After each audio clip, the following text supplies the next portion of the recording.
Good morning, everyone. Committee on Finance will begin our budget briefing this morning.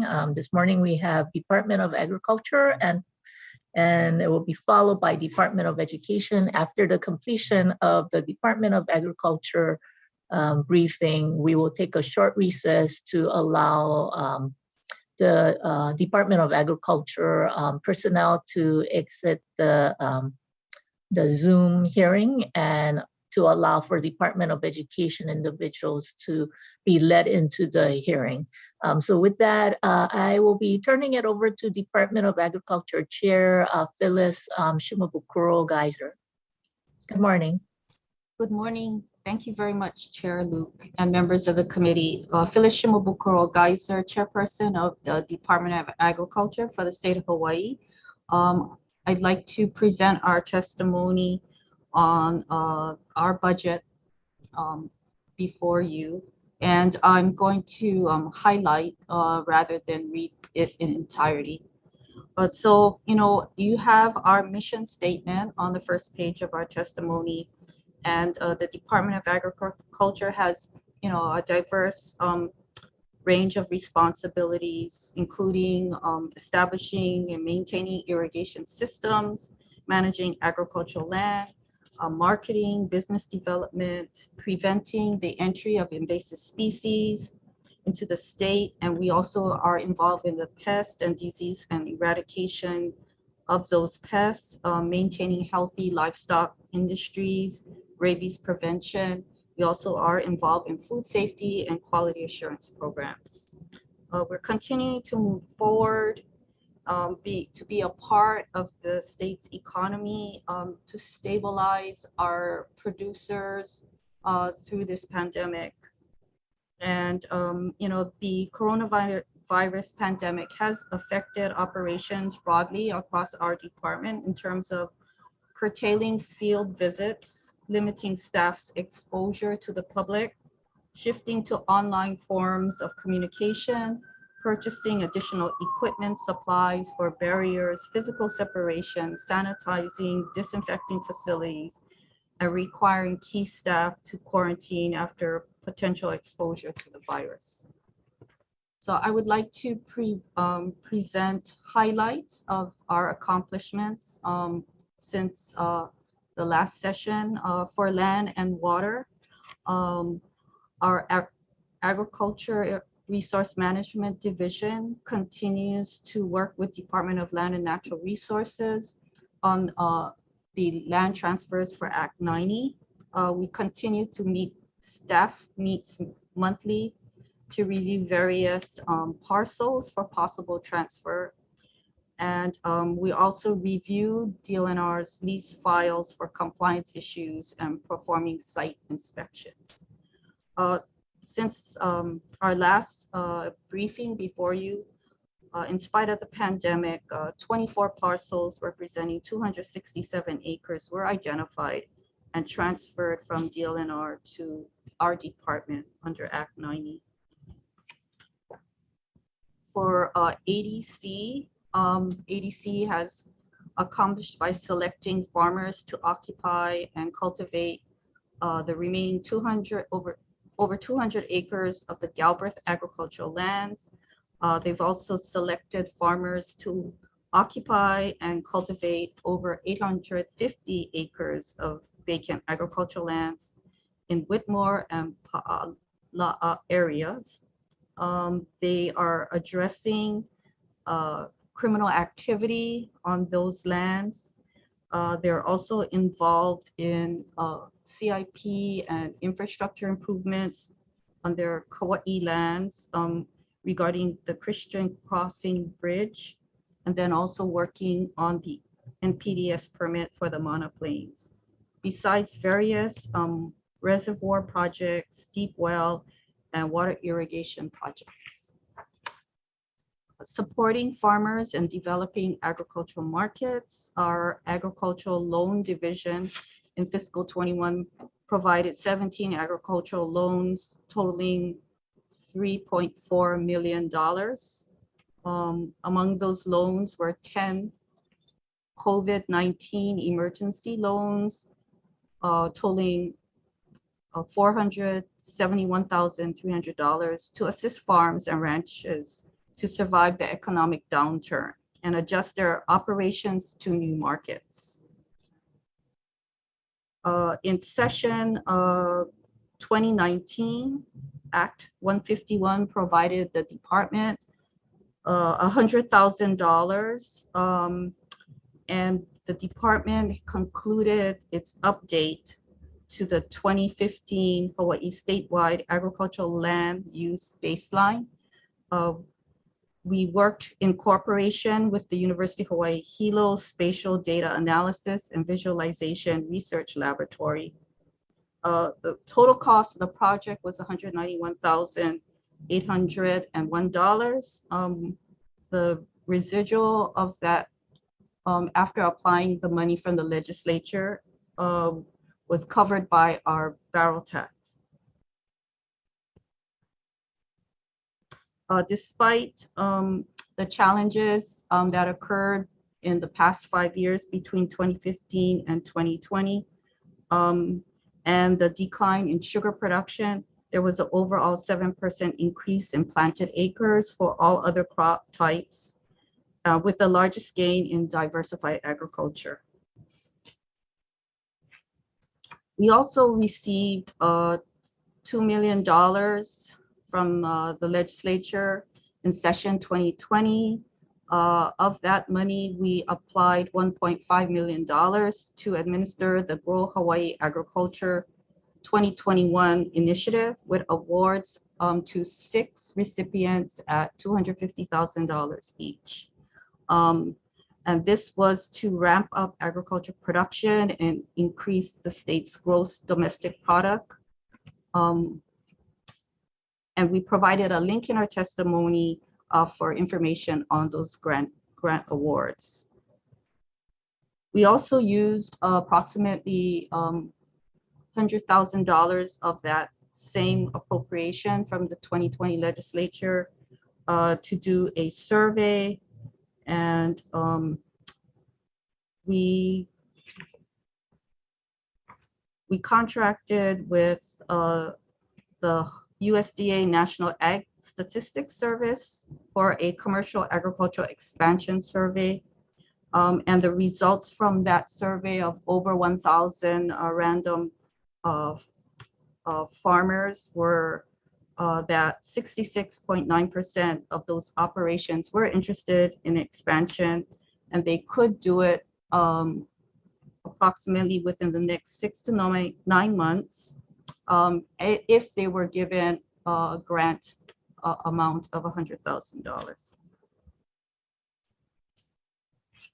Also regarding support to the industry, we continue to administer federal grants. We have been administering 5 specialty crop block grant awards between fiscal year 2018 and 2021, totaling over $2.6 million. And this continues to enhance the competitiveness of specialty crops in our state. Specialty crops are defined as fruits, vegetables, tree nuts, dry fruits, horticulture, and nursery products, including floriculture. The department was also awarded 2 consecutive years of a federal micro grant for food security program totaling over $4 million to increase the quantity and quality of locally produced food in insecure communities. We were able to review over 600 proposals that were deemed eligible pending approval by USDA in the first year of the program. Also, we are administering a coronavirus state fiscal recovery fund appropriations for $100,000 to horticulture and also for 2 lines spittlebug. We did reestablish the role of our market analysis news branch program. We continue to improve and expand our ability to provide and perform field surveys and look into certain things this past year, like communities, agriculture communities in need of broadband connection. We also looked at inter-island shipping and disaster assessments.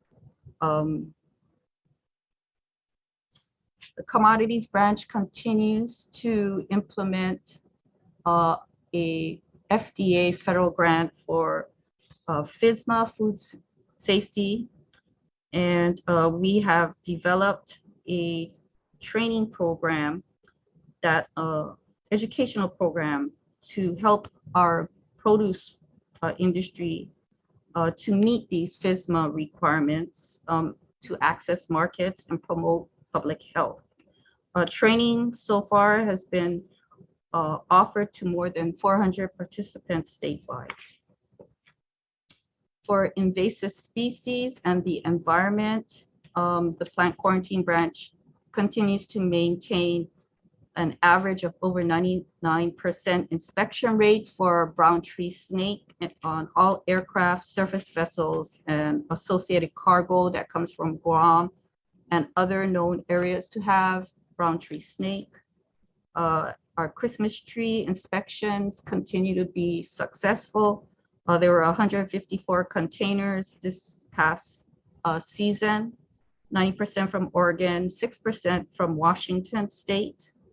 And we our compliance programs with those states are resulting in a 99% compliance rate. So of those containers that were shipped, only 2 required additional treatment upon arrival in Hawaii.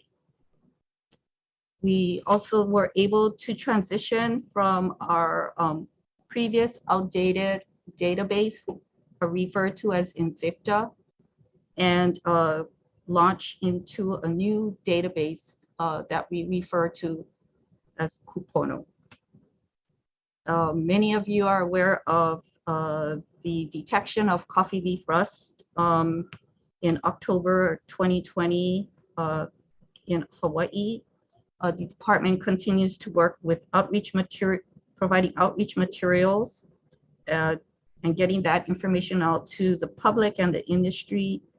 We formed a rapid response group organized by our plant industry division, meeting regularly with university researchers and regulatory officials from USDA, APHIS, PPQ, and also agricultural research stations of APHIS. We enacted an interim rule to restrict the inter-island movement of coffee plants, plant parts, packing material, harvesting, transportation equipment in areas that started to detect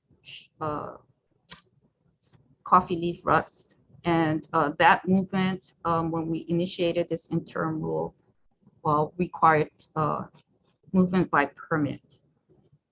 We continue the subsidy program with general fund appropriation, and we are working with USDA, APHIS, PPQ, UH, and the National Plant Diagnostic Laboratory of the National Plant Board for options to safely import rust-resistant coffee varieties to Hawaii through accredited micropropagation laboratories on the continental United States under compliance agreements. Coconut rhinoceros beetle, we continue to be the lead in a multi-agency effort to control the beetle on Oahu. An important pathway of CRB is the uncontrolled movement of their host material. The department has prepared an interim rule to regulate CRB host material movement to slow the spread of the invasive pests within Oahu and other islands.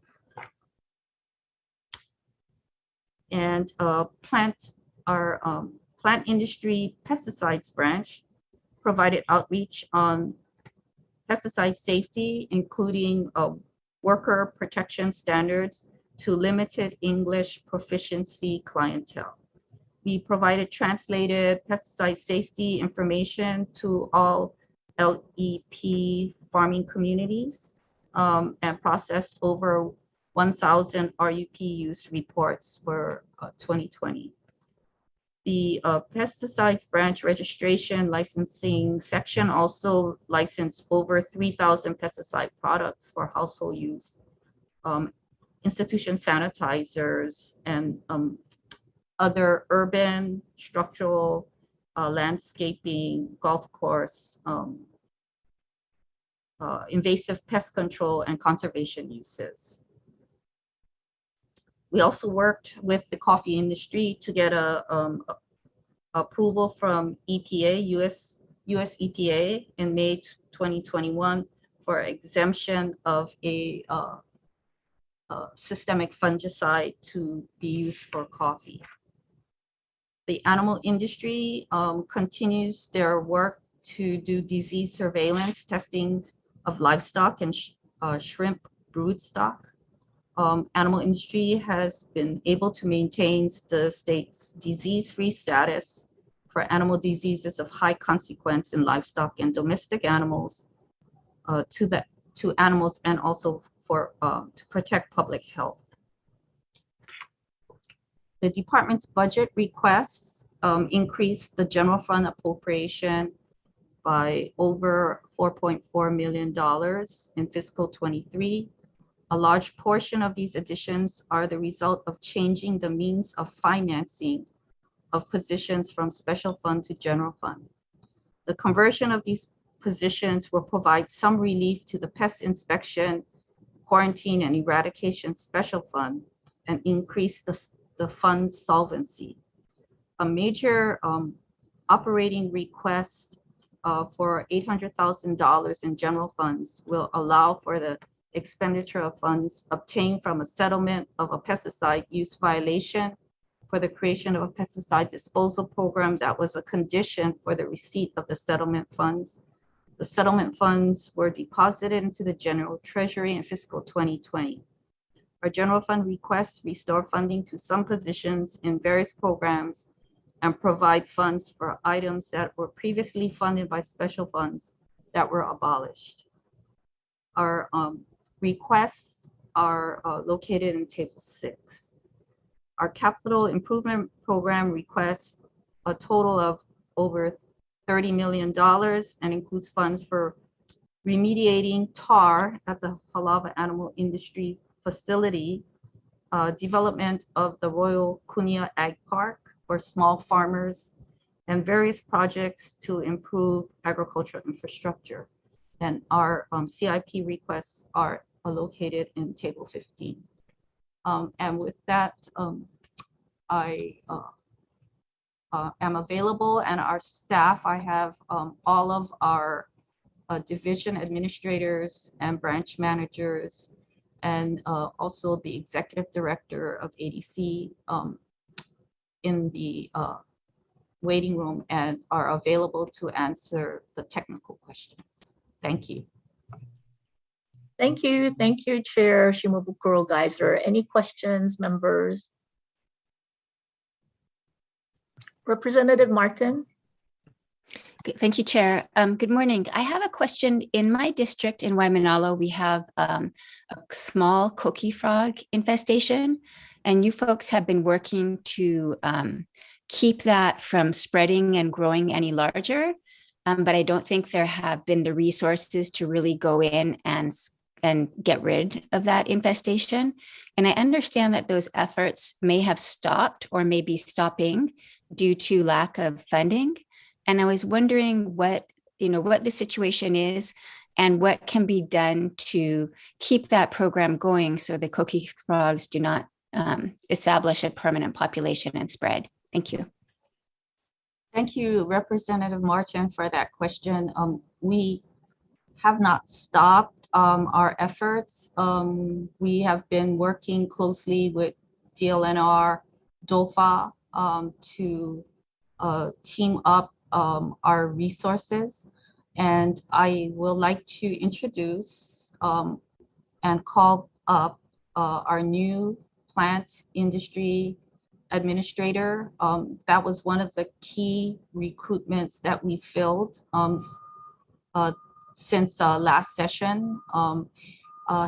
Dr. Helmuth Rog, I would like to call him up and he can explain what we are doing for Koki and Waimanalo. Maybe if he might also call up one of his managers to fill in any other details.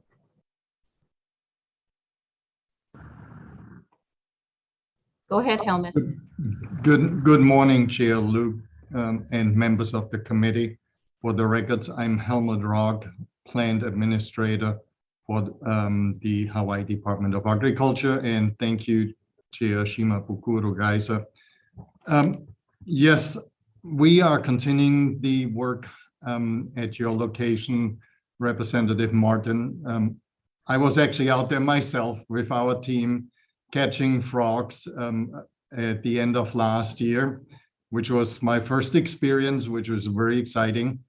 And it's pretty difficult terrain, as you know, that area. So we are working collaboratively with DLNR colleagues, with members from the Hawaii Invasive Species Council to address the issue. And we're working on employing or deploying actually helicopter to probably aerially apply citric acid to the Koki population there. So we are continuing the work. We actually established an ICS, an incident command system for the response, and we will continue the work. As you know, it is work that has to be done after the sun sets and the frogs are calling. That's the way we find them. So that entails obviously overtime for our staff because they have to work at night. So that's where we have limitations, obviously, in the funding, but the work continues at the moment. I hope that answers your question. Thank you very much. Yes, it is very steep. I've been there as well. I guess I've been contacted maybe by the Invasive Species Council, just saying that there were funding problems, but I'm not familiar enough with the system to know where it is or how that help can be provided. But it sounds like for the moment, you folks have figured it out. Is that accurate? Chair Luke and Representative Martin, yes. So we are working on a combined effort to address the issue. And as you know, a lot of the issues a single agency is not able to solve. So we are working collaboratively. The department is the lead in the response because we have the statutory authority over the Koki frog, but we're working with our colleagues on how to get the resources that we need to address the issue out there. And within the next few weeks, we will have a plan, and we can certainly share that with you, Representative Martin. And then also we have some cost estimate. We're working also with the fire department to get the helicopter out there. They hopefully can collaborate with us. Thank you very much. Thank you, Chair. Thank you, Representative Branco. Thank you, Chair. Director, I wanted to ask about hemp. From my understanding, the program is going to sunset, and what are the plans to continue this? Or is it on the state legislature to continue the pilot program for hemp? Thank you, Representative Branco, for that question. You know, Act 14 provided the department to sunset the pilot program and transition our licensees under the pilot research program to get their commercial license with USDA. What we're asking in one of our admin bills is for the legislature to extend the sunset date of Act 14 so we can have more time to finalize our interim rules that allows us to continue monitoring the transport of hemp from licensed growing areas to other areas. Also allow us to monitor from licensed growing areas to registered processing plants, facilities that are registered by Department of Health, and then allow us to monitor hemp that is exported out of the state. So Act 14 has a sunset date, and we are asking for the legislature to extend that so that hemp can continue to be grown legally in the state of Hawaii. We no longer manage or administer hemp licenses. They're done by the USDA, but the state needs to have a statute that legalizes production. And that's what we're asking for. Thank you very much. I look forward to working with you to get that legislation introduced. Thank you. Thank you very much.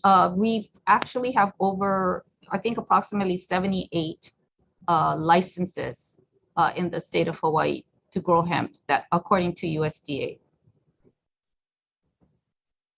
Chair, may I ask a follow-up question? Yeah, please go ahead.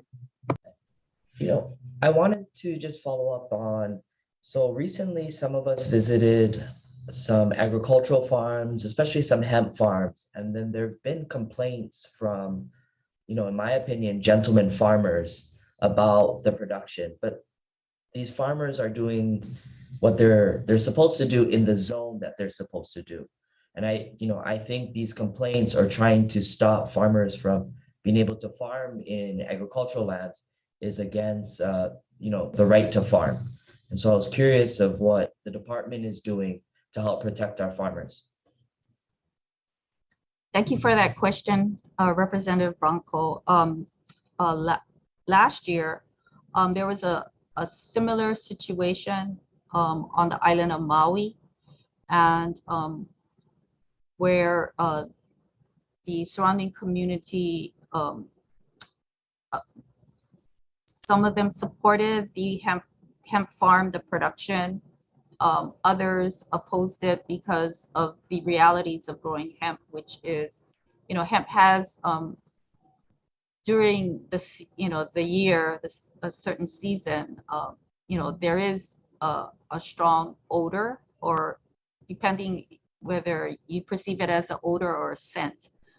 And also the lighting, because we require it to be grown indoors under the pilot program. So these farms have actually established indoor growth, and they require a ventilation to make sure they can control the mold.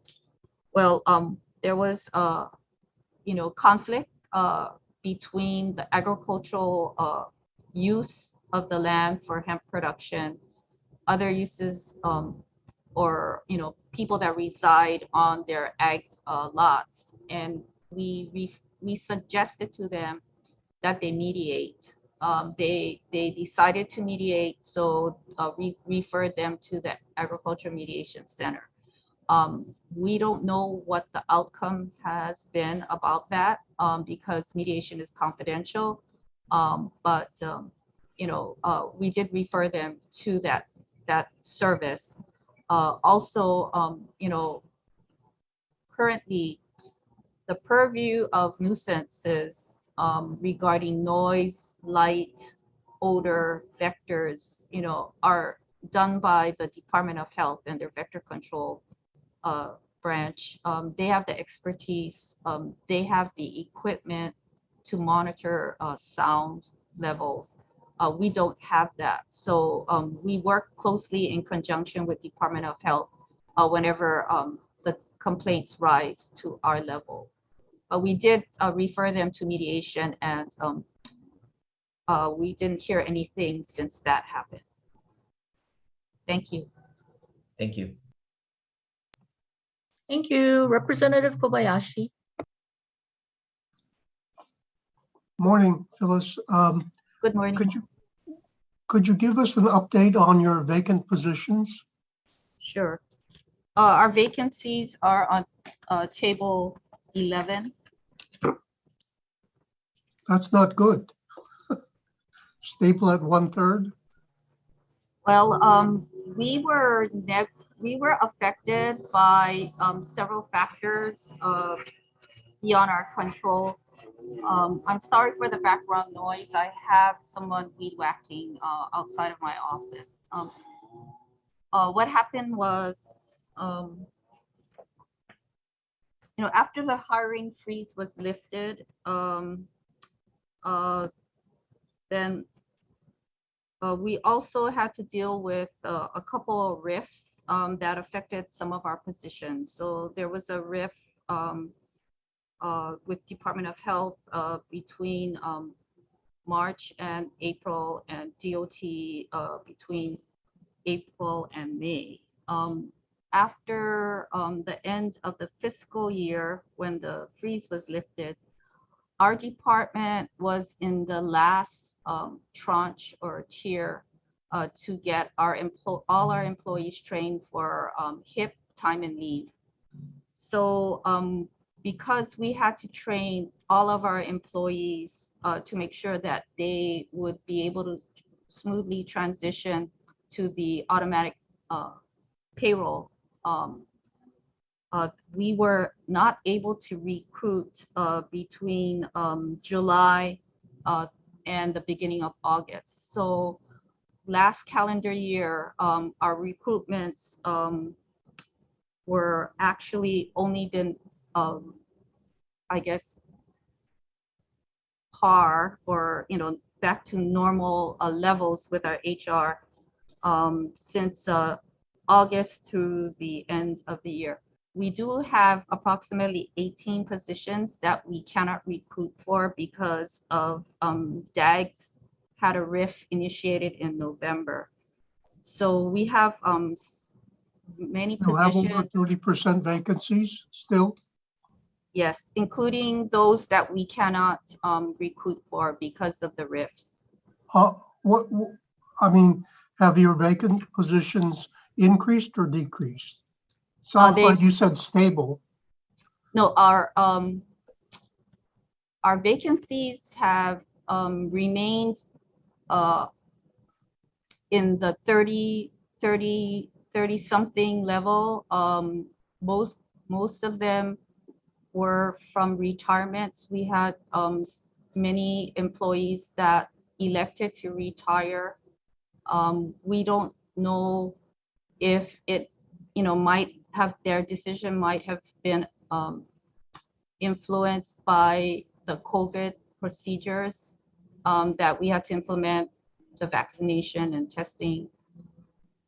We also had people that elected to work with another government agency or leave for the private sector because of compensation.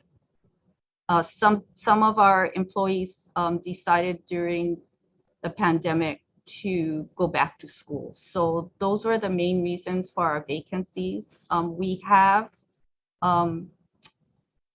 filled 13 positions despite the freeze and the rifts. And many of the importance of the priorities were to fill the higher level positions. So we were able to fill Dr. Rog's position. You met him, he's the division administrator. We also filled the measurement standards branch manager in August. And then we also filled the land program manager last year and 10 other positions. So we have had 13 recruitments since the freeze, and even though we have positions frozen because of RIF. Okay, so is there a, I don't know, effort to address this issue? I mean, again? We are. It sounds like the broken record. You can't go year after year after year with 30% plus 1/3 plus vacancies, I think. Obviously, something must be awry. Yes, we have challenges. Our positions are unusual or, very specific. We have interviewed some positions. We've interviewed 8 or 10 times, multiple times, and we have a challenge of finding people that meet the qualifications or don't pass background checks. So it's not that we haven't tried to recruit and interview. We're working more closely. We started right before the pandemic, and we were trying to recruit through University of Hawaii CTAR. But because of the pandemic, we couldn't go up and meet with students at various job fairs. So we've been affected, impacted by a lot of the isolation requirements and for public safety reasons. So I think that if we didn't have to deal with what the state dealt with in 2020 and 2021, I think our numbers would have been better because, we were starting to really pick up momentum. We were filling 60 or more positions. But this is something that we didn't anticipate and we have no control over. Thank you.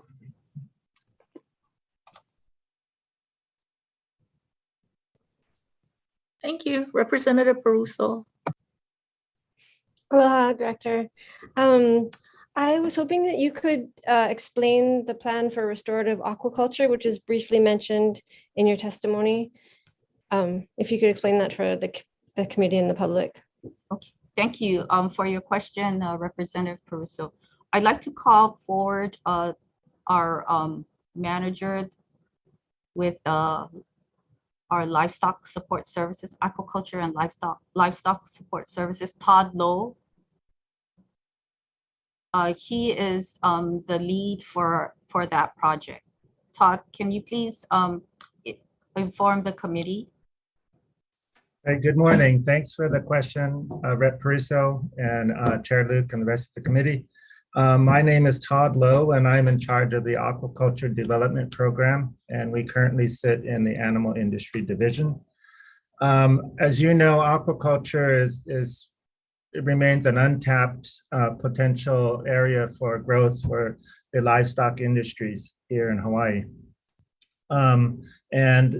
We've been focusing on food production only. But I think as you folks see in the news and in other areas, the impact that agriculture could have on the ecosystems is actually another facet that we want to explore. And in terms of aquaculture, we are now looking at the ability of seaweed and bivalves, in this case oysters, to provide ecosystem services that will positively impact the environment in terms of carbon sequestration,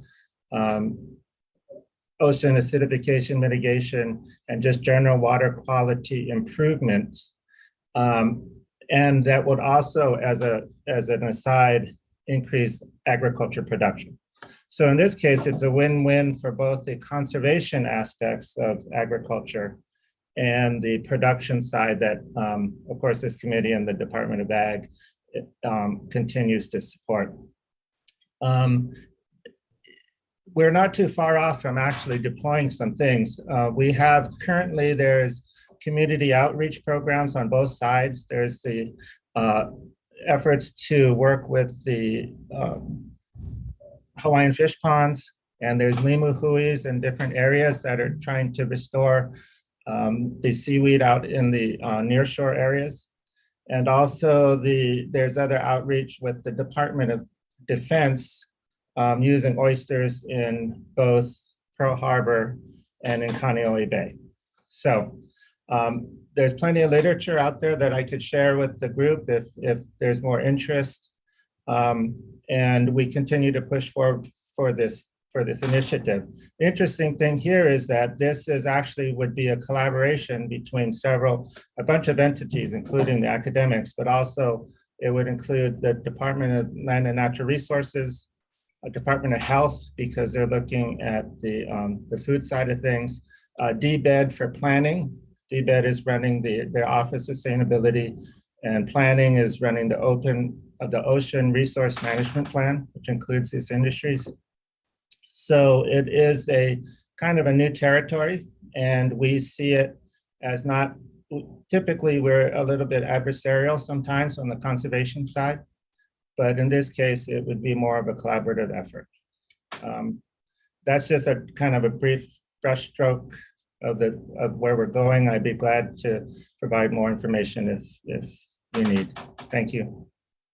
Thank you so much. And if you could maybe perhaps send the chair maybe the best summary of that literature, I think it would be useful for the committee moving forward. And Chair, I have an additional question, if I may. Yes, please go ahead. So this is actually for back to the director. Wahiwa Dam, Dole was fined $20,000 because they have not provided the required repairs. And if there's conversation about not the state taking over the dam for safety reasons, and also because it helps to manage water in Central Oahu, if the federal government takes over the dam and then gives it to the state, would they be giving it to you folks to manage, or would they be giving it to DLNR, do you think? I mean, given that you folks also have, you have infrastructure systems and management, I know ADC does as well. Is there conversation around that already, or? Thank you, Representative, for that question. I think what I'll do is I'll ask Deputy Morris Atta to answer the question whether it would go to turned over to DLNR rather than DOA, and then if there's if there's any discussions about it, I would also ask that Executive Director James Nakatani be allowed to answer that part. So Morris, can you please address Representative Peruso? Thank you. Yes. Yes, thank you. This is a rather complex issue, and I guess the correct answer is that we don't know yet, but the factors involved and who may or may not assume responsibility for it has been brought up, and there's a question of which agency would be the appropriate agency to manage this resource and asset. We do have an irrigation and dam safety component to our management, but the asset itself is not under our jurisdiction, or at this time within our ability to manage. And I can get confirmation from our irrigation manager, Kirk Psyche, if there are any inaccuracies in that statement. But what Lake Wilson in particular is a very complex issue, because it's multi-jurisdictional issues with DLNR, overseeing some of those responsibilities. The Board of Water Supply has a wastewater treatment facility there that also is involved in this issue. And so to answer your question, that issue has been brought up, but I don't think we have any definitive answers. It seems like it's kind of a coordinated effort, but for immediate purposes, I would say that DLNR has been the most active agency involved, and ADC, of course, is involved too. But because Lake Wilson's use is more focused on recreational use and as opposed to irrigation uses. I mean, there are irrigation uses that involve ADC as well. But the actual answer is that no, we don't know. that it's very complex. Okay, so and actually the answer that was really useful for me is that I heard you say the Department of Ag doesn't, your irrigation and dam safety folks don't manage assets. So Sorry. Let me is correct that that. correct? Okay, Let me correct that. We do manage certain. but you don't irrigation control the assets. assets. Yeah, this particular one. Oh, right. Okay, I see what you're saying. Okay, thank you. Thank you, Chair. Thank you. Next is Representative Yamashita. Thank you, Chair. Good morning, Director. Could you give me the current status of the land lease auctions that are happening on Maui? Thank you, Representative, for that question. We have been in communication with a lot of parties that are interested in those 7 parcels. We actually put out a public notice for a sealed bid process. I think it was the day after Thanksgiving.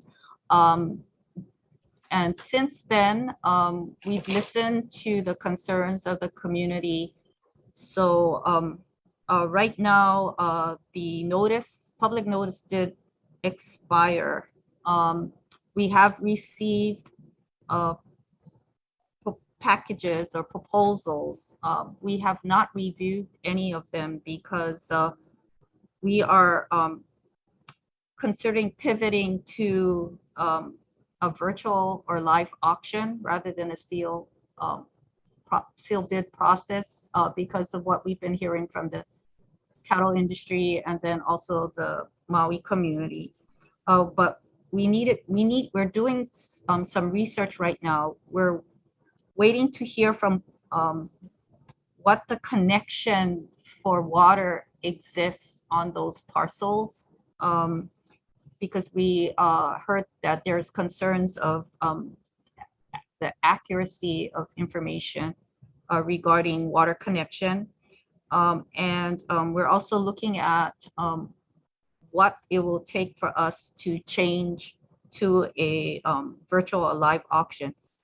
As far as we're aware here, the department hasn't done any live auction. It's always been through sealed bid. And so we're also looking at how much, what kind of expense it would require for us to change the method of how we select the bidders. So that's where we are.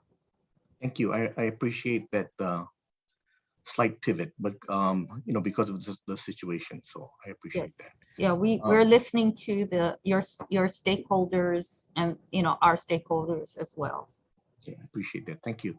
My second question, if I could, Chair, is currently on the PQ, and what percentage is being inspected coming in? Overall cargo, air, and maritime cargo. Okay. Okay, I'm gonna have to ask Jonathan Ho if he can be called forward. And maybe before in the if there's if that inspection information is available to the public and how that works and things like that.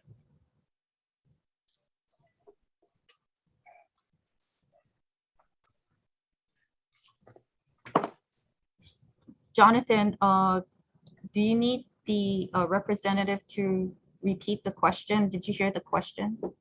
I believe so. The percentage of cargo that is inspected and the availability of information regarding that inspection stuff.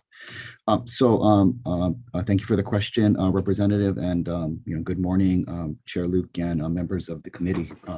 My name is Jonathan Ho. I'm the Inspection and Compliance Section Chief for the Plant Quarantine Branch. With regards to the question, so regulated goods that are imported into the state must be inspected prior to release. Everything that we know of that is being imported is being inspected at the port of entry. So obviously, you know, smuggling, things like that, we don't really have a way to manage that per se, but imported goods that are we're aware of, you know, fresh fruit and vegetable, non-domestic animals, cut flowers and foliage, live plants, all of those products are declared and presented for inspection at the port. Regarding the availability of information with the new data collection system, we should be able to provide aggregated data regarding you know, the amount of goods that are inspected and things like that, because it is tied to, you know, businesses of, you know, how much they're importing, what they're importing, things like that. You know, we wouldn't be able to provide super granular data, but I think aggregation we should be able to provide to you as we get more information through Kupono. So hope the that answers the information question. is, yeah, so the information is available upon request, or how does it work? We could do that, yes. I think if we knew specifically, I guess, what particular information you were looking for, I think, you know, imported, you know, if it's just import, is it commodity based? We could give you some things now, or maybe on demand, I guess. We'd have to kind of wrangle the system a little bit to create a report for you, but we could get something depending on, I think, on the actual specific information that you are looking for. Okay, so there's nothing live that the public or we could access? Not at this moment, no. Is there plans to? We have not discussed it. I guess we potentially could, but you know, I'll defer to the chairperson on that one at this time. And then, you know, as far as the earlier question on, you know, I understand that you have limited resources, so you inspect high risk cargo that you have identified as high risk. Do you inspect 100% of the high risk cargo? Yeah, so inspections, I mean, I guess the determination of high risk. So for example, inspection is always, I guess, a sample of each commodity that is being imported. You know, we are not inspecting. Okay. You know, so what percentage is that? For high risk goods, it's usually 10 to 15% randomly sampled throughout the particular shipment. Interesting. Okay. Thank you. Thank you, Chair. Thank you. Representative Peruso. Yeah, just a quick question. I know we'll have time to talk about this during session as well, but I wanted to, I didn't see anything in the budget or in the testimony, Chair or Director Shimabukuro Geyser, around farm to school. And I know that that position has recently moved over to the Department of Education. But I think that one difficulty we're having is in the procurement process. So helping farmers understand how to navigate institutional purchasing so that they can supply for the schools. And I was wondering if in your training process for the Go Farm farmers, for example, you include any curricula that supports that effort. Thank you for your comments and your advocacy for farm to table, farm to state, farm to school. We do have a producer inquiry list on our website. We have, I think we can share that information with you or send you the link. We do have a statewide interest where the farmers will contact us and let us know what kind of products they are interested in selling to state agencies, including DOE. And then we ask them if they are GAP certified, they have any food safety certifications. We ask them if it's surplus, is it product that's available year round, and if they can provide volume. And that information we send to Department of Health, Department of Public Safety, DOE, and then also HHSC. Those are the agencies that we're sharing this information. We also provide the information to commitment schools because they learned about our producer inquiry and they use that as a guide to connect to farmers that want to sell to institutions, food service institutions.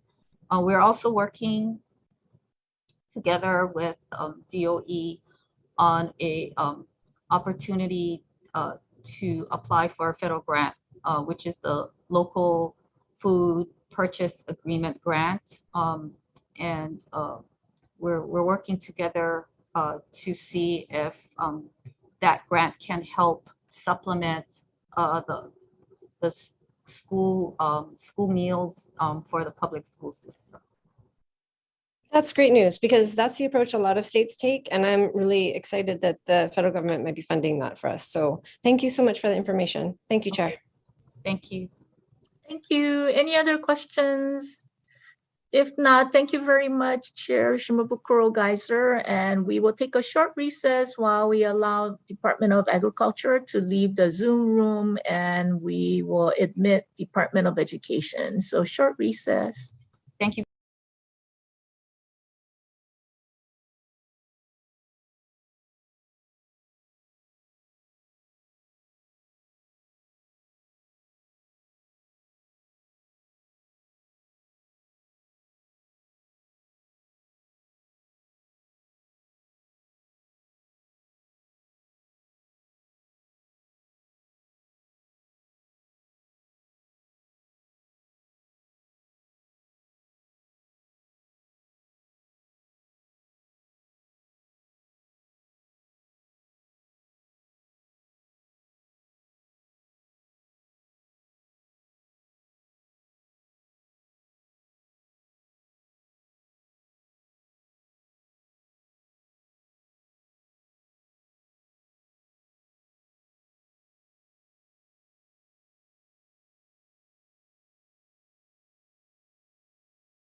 Thank you, Committee on Finance will reconvene for our continued budget briefing.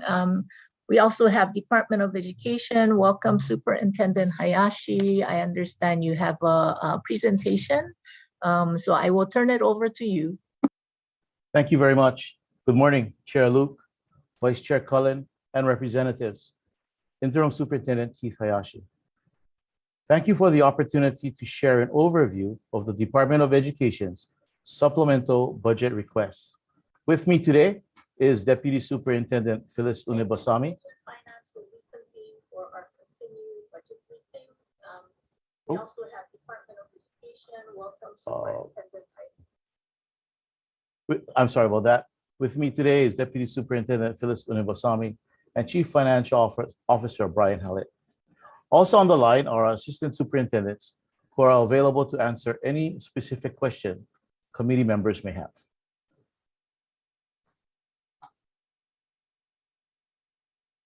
As Hawaii's public school system, the department is charged with developing the academic achievement, character, and social-emotional well-being of our students to the fullest potential.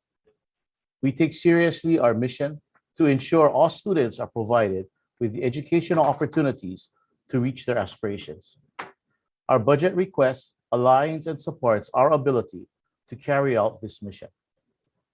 For the department to effectively meet its obligations, schools need predictable and reliable funding to take care of basic needs as well as the new needs created by the pandemic, which includes maintaining staff capacity in our schools. Stabilizing our base budget will support strategic and innovative efforts to meet students' needs while mitigating educational inequities among students.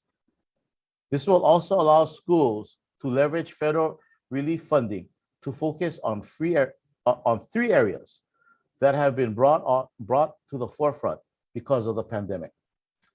Health and safety, ensuring the health and safety of our students and staff during COVID has been our highest priority.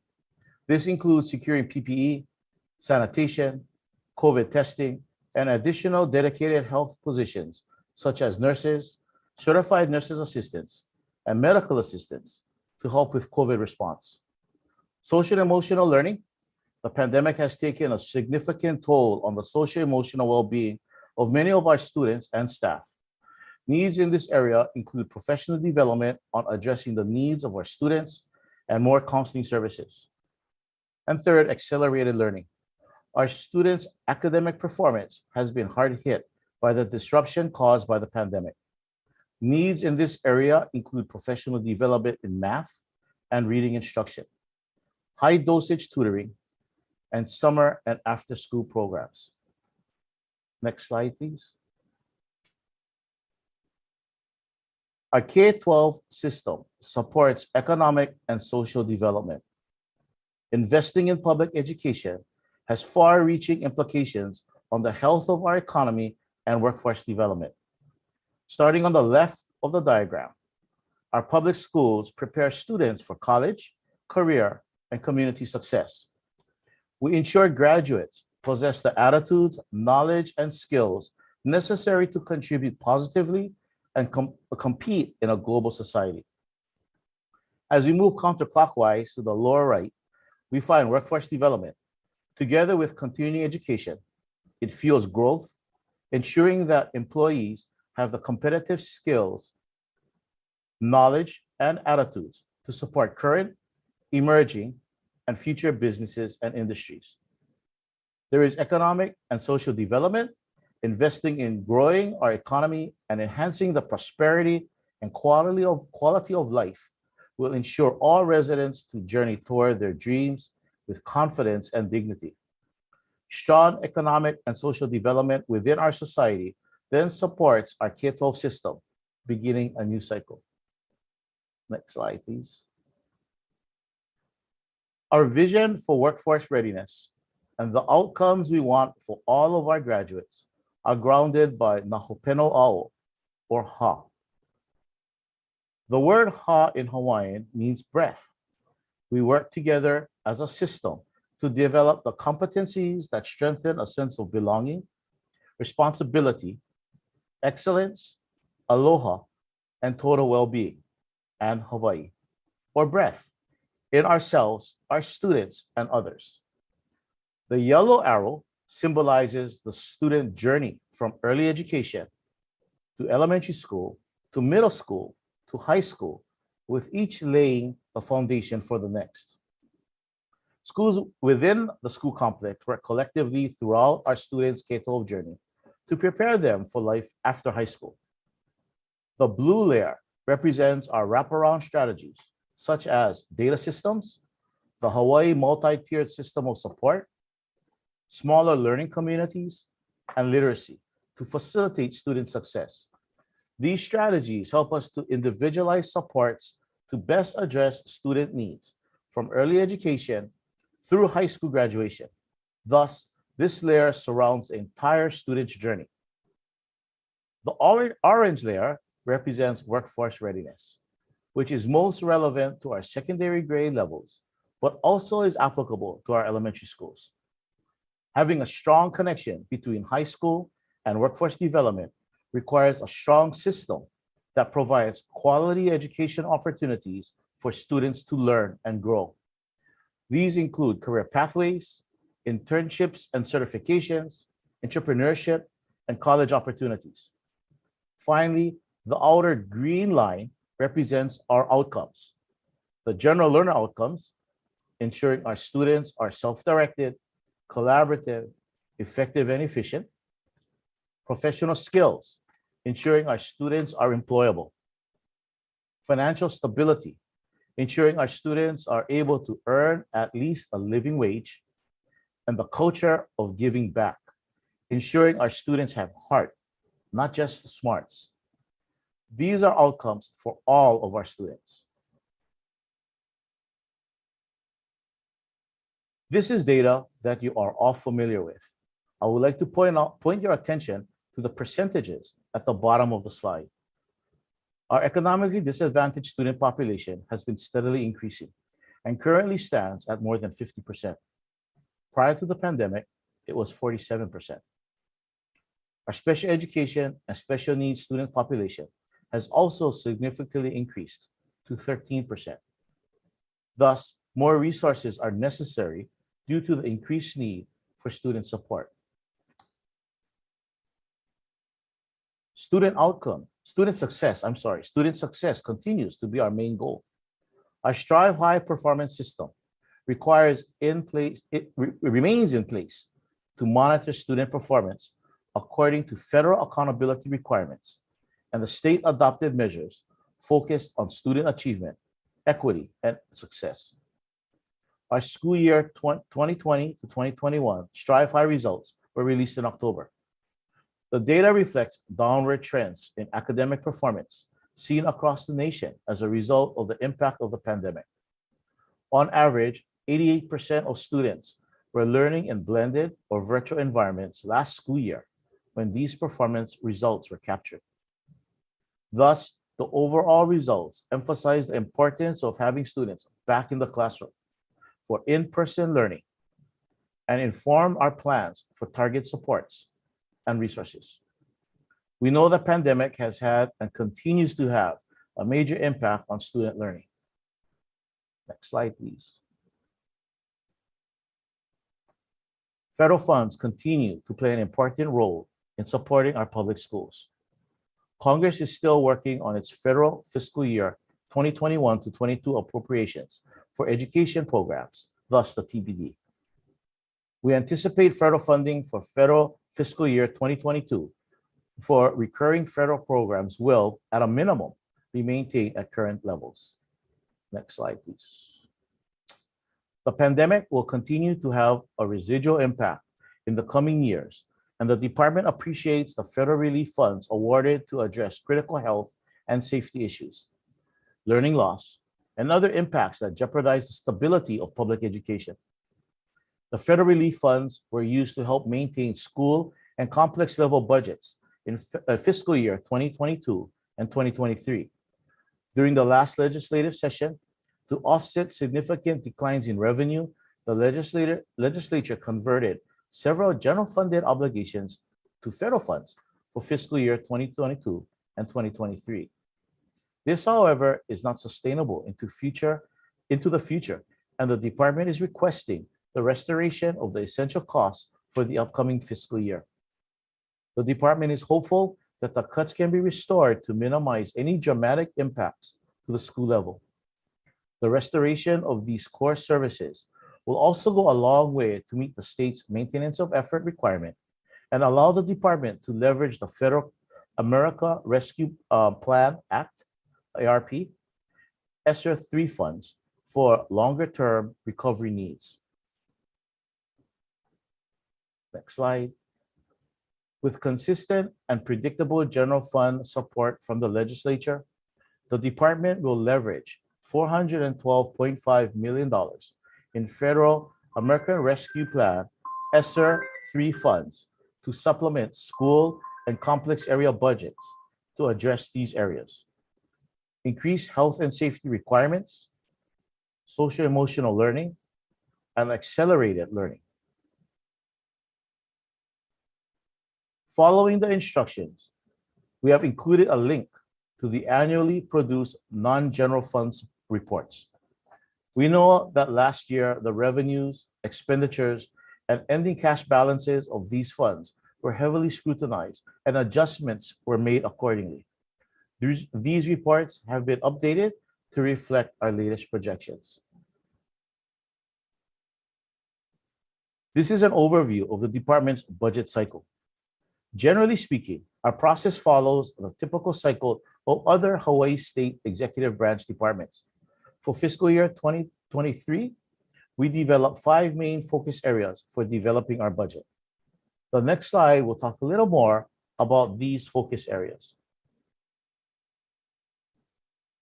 Our general funds operating budget is developed around 5 buckets. The first bucket is rebuilding the foundation by restoring lost resources. To move forward with innovative advancements in education, we need a solid foundation to provide the necessary supports to implement new programs. The second bucket is around restoring stability and assurances for those positions that lost permanent funding. This will help to retain individuals critical in supporting our organization. The third bucket addresses shortfalls, especially large shortfall areas that disrupt our resource planning, destabilize operations, and add administrative burdens. The fourth bucket directs funding to advance education, which includes essential operations, student success, professional development, and workforce development. The fifth bucket represents housekeeping or small cleanup items to ensure we have categorized resources correctly. Housekeeping items are net zero items that represent redistribution of existing resources for improved housekeeping. The next slide provides the totals for each of these focus areas.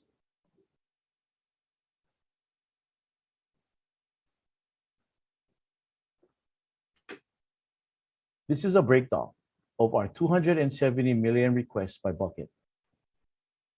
In the orange rebuild foundation column, $100.2 million will shore up lost general funds due to the economic downturn. In the yellow restore stability column, $11.1 million will restore general fund salaries so that employees can be assured that their jobs are stable. In the green shortfall column, $52 million is for shortfalls such as workers' compensation, teacher differentials, and salary shortfalls for existing positions so that the department can fill positions with quality candidates.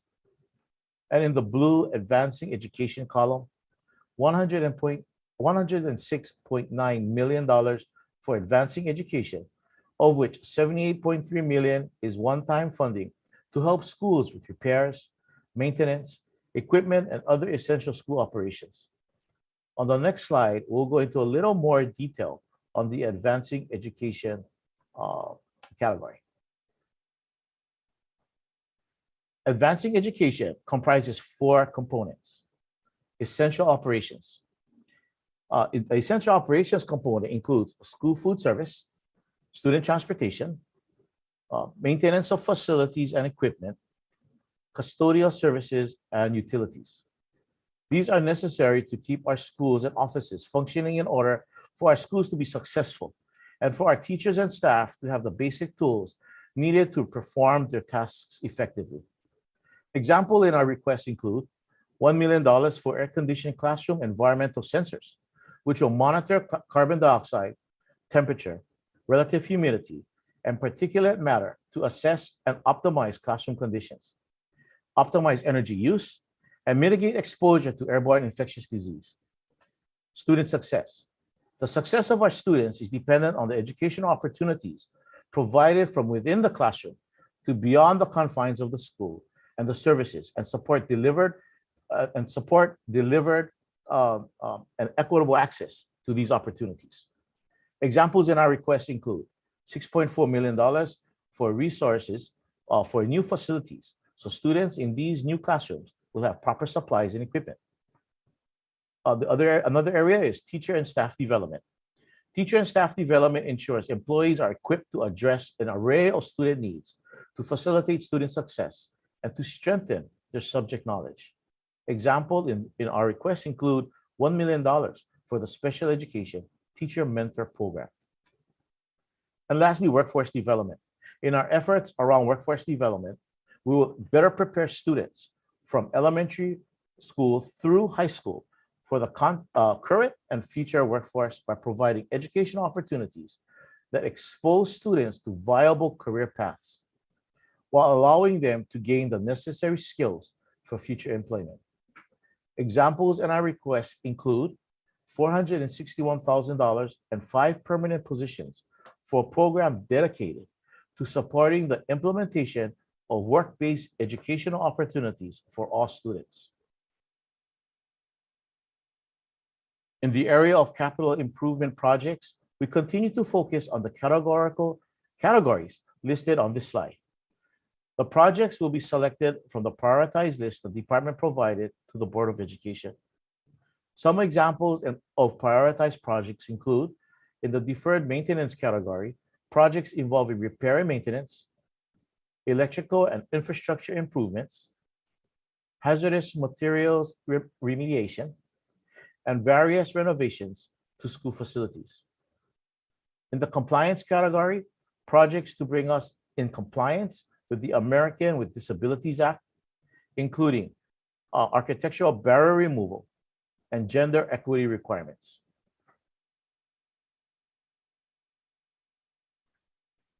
What the department truly needs is support for predictable and reliable funding. This is important in ensuring our schools that they will have the funds to provide the necessary educational services and supports to our students. As a former principal, base funding provided me with the confidence in knowing that I could take care of my school and my students. As a principal, I wasn't really aware of the specific steps or decisions that happened throughout this budget process.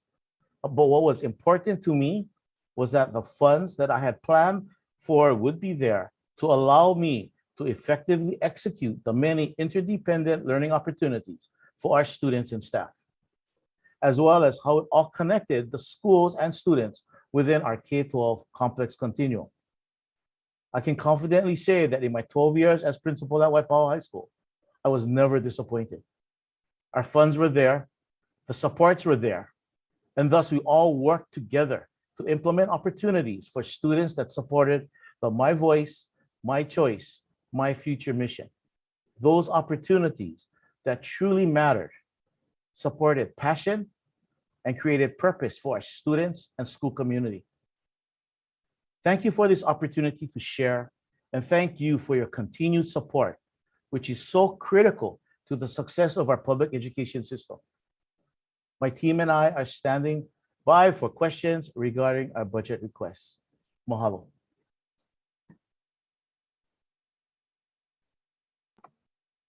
Thank you, Superintendent.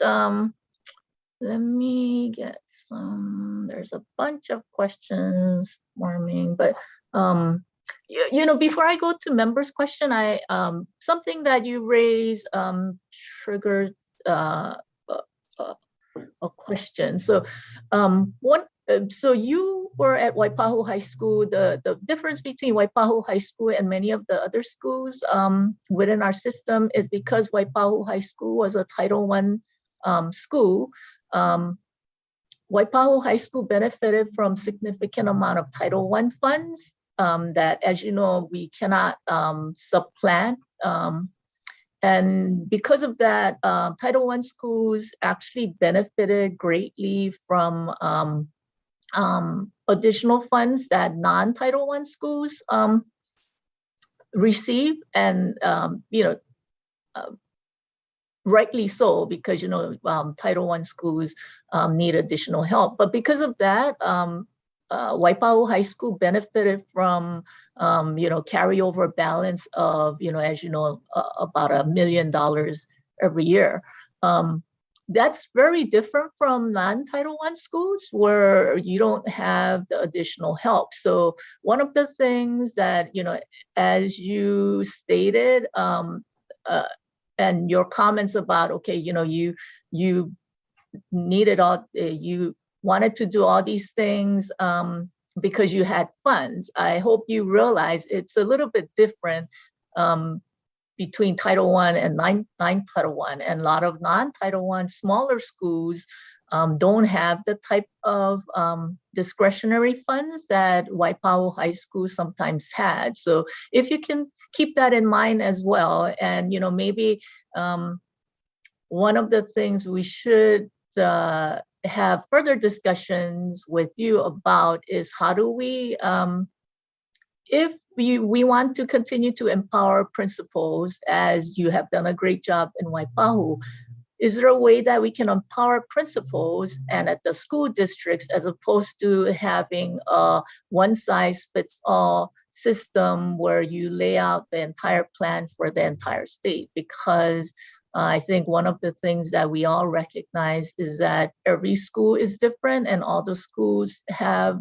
different needs. And is there a way that we provide direct resources to the individual schools based on what they may need currently at the moment as well? Because as we struggle through COVID for the next several years, what might be significant in one school as we look at learning loss and other things might have to be on a parallel track with how do we secure health and safety of our kids and the personnel. So that's not something that you need to answer right now, but I think it's worth a discussion. And that type of discussion may have to trigger this current request, only because this current request is not, it's the Board of Education and the department's request. It's not specifically your request because you're the interim director and you were given this budget as opposed to forming this budget because you're the interim director. So with that, I would, if you want to quickly respond, I know that was more rhetorical, but if you want to quickly respond, you can. Otherwise, I can turn it to Representative Suisso. No, thank you very much, Chair Luke. I think one of the strengths within our tri-level system is that, as you share, we do have balances that we keep in place in terms of at the state level, the complex area level, and at the school level. And one of the strengths of one of the many strengths of our system is that at the complex area level, complex area superintendents work very closely with the schools, and it's through that process that complex principals are able to share. And complexes could be comprised of both Title I, non-Title I, or a combination of Title I and non-Title I schools.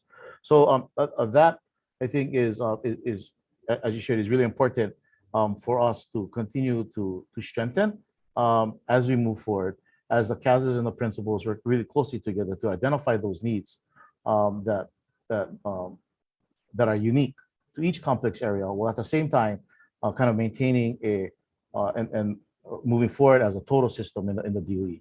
So we'll definitely will keep what you shared in mind, and I look forward to additional conversations together with you.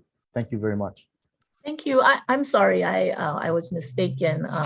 Apparently, we have a separate presentation from the School Facility Authority. So why don't we move to that before we take questions? Let me turn it over to I'm not sure what to address you, but you're the Deputy Director of DOT filling in for SFA. So let me turn it over to interim something, Mr. Sniffen. Thank you, Chair Luke. I apologize. I'm calling, I guess we're referring to this as the administrative lead to the SFA in the ED. But thank you very much for your time. If you don't mind, I'm going to share my screen just to share a real short presentation. Can you see the screen? Perfect. So wanted to introduce you to your School Facilities Authority Board. Alan Oshima was elected the board chair. He's been advocating for this this authority for over the last decade through his different positions at HIPAA and the Learning Coalition and the Educational Commission of the states. He brings a lot of intimate knowledge on the processes and discussions that were occurring in the past, and the direction that the shared direction that the legislators and these different groups had shared throughout its history. Harold Edwards is the CEO of a local contracting firm. He has tremendous experience in development over his years of service in both the public and private sector, including 15 years as HCDA and HHA. So brings a lot of development experience and a lot of thought processes on how we can reconsider the availability of lands that are associated with schools. Keone Farias is the CAS for the Ka'u, Kiao, and Pahoa area. This guy is amazing.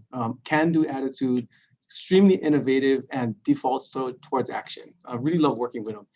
He's been in the DOE since 1993, done everything. Teacher, counselor, VP, principal, and CAS in different communities. Brings a lot of operational knowledge of the DOE, talks about a lot of the needs to support the communities there, and definitely brings a lot of reason to move forward very, very quickly.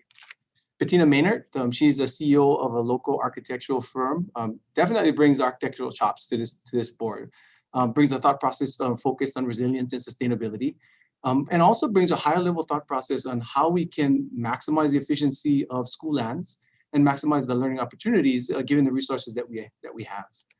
And then of course, last but not least, Kenny Suisso, the ED who oversees the Sea Rider Productions program.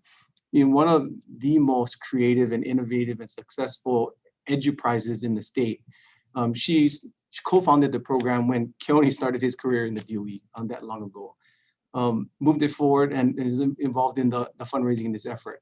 She brings a lot of operational knowledge of the DOE, but also brings the community perspective into the discussion. So this is the board, amazing group of people that are trying to move us forward as quickly as possible. So this is just an overview of the actions that were taken by SFA after legislature had passed the most recent law authorizing this authority. Definitely, we have now our board members in. Alan was elected as the chair. 3 working groups were established after the board established its priorities. Definitely, we have to get the rules set to ensure that the board can operate as its own authority under the DOE.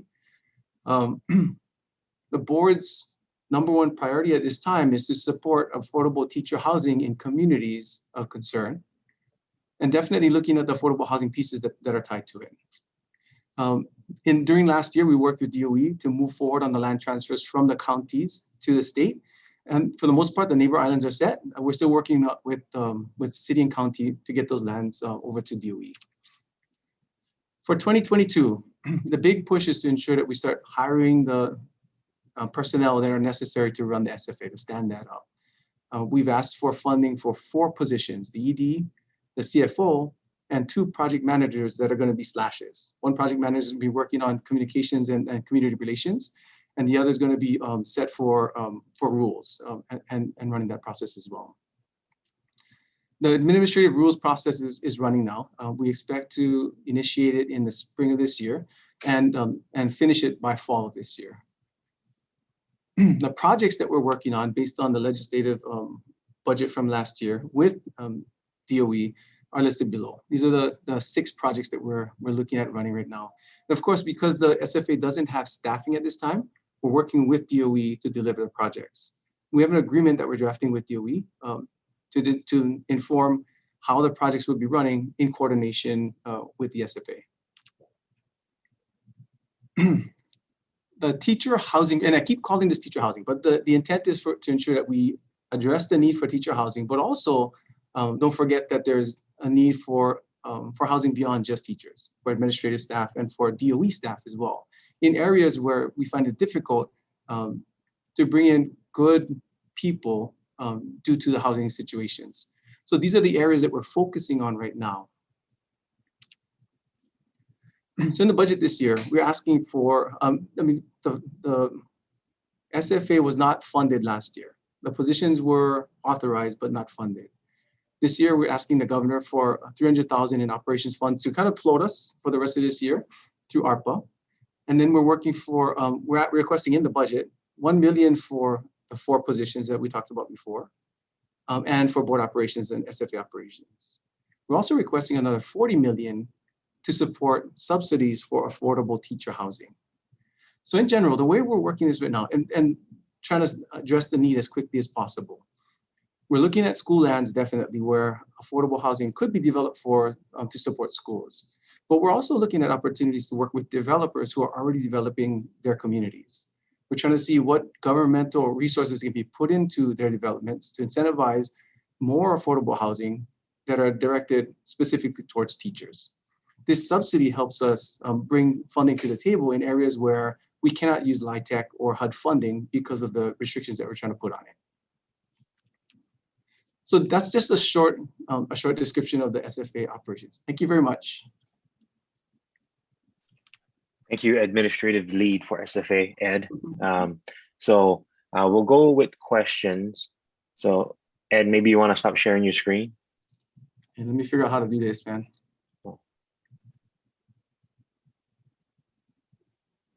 And then we'll go with questions with first with Amy, Representative Russo. Aloha. Deputy Director, my first question is for you, and then I have 3 questions on CTE, civic education, and compression for the superintendent, but I'll get back in line for those. So my question for you, Mr. Sniffen, is about facilities and SFA. So I see in the plan a lot of new development and a lot of conversations around land transfers. But it's my understanding that SFA is also responsible for repair and maintenance, and that there is almost $1 billion backlog in repair and maintenance that has been longstanding in the DOE. When I spoke to DAGs about it, with what's happening on the neighbor islands, they said that they had some challenges in communicating with SFA about how to move forward. And frankly, I'm far less interested in new facilities unless we demonstrate that you folks can take care of the facilities that we already have and that are so important to our communities. So can you speak to that a bit? Absolutely. So the intent of the SFA is to take over construction of new facilities and major renovations of existing. The routine maintenance is still within the DOE. So we're still working out what those lines look like between the DOE and the SFA, but that was the intent of the legislation and how we're moving forward. So when you're asking for $40 million, you have no intentions of addressing that backlog in repair and maintenance, some of which is, I think, would be considered major. Is that correct? Yes. The 40 million is primarily for new development. That's correct. New buildings. Thank you. Thank you. Okay, Representative Sayama. My question is for Ed Sniffen as well, regarding the SFA. I noticed that in the projects that were listed in the presentation, the Queen Lilo-Kalani Elementary School property was not listed there. I was curious as to what kind of progress was made on that property. I understand that the land was transferred last year to the DOE. So not much progress so far. One of the big things we wanted to make sure is that we targeted the need for new affordable teacher housing. While we looked at reassessing those lands that are under the DOE to see how we could reutilize them. So that reutilization process, there's been several plans or several studies that was done in the past. And when we start looking at bringing the ED on, making sure that we have the staffing to run the SFA, that's the first goal of the SFA, is to consider what those reutilizations will be. In the interim, while we're setting it up, we're trying to see what we can do with this existing DOE staff to help us move forward with the needs that were identified by the board, specifically in the affordable teacher housing and new school areas. So a follow-up question. So with this additional funding for staff for the SFA, would that be enough, I suppose, to begin examining new DOE properties like the property that I mentioned before? Yes, that's correct. Understand. Thank you.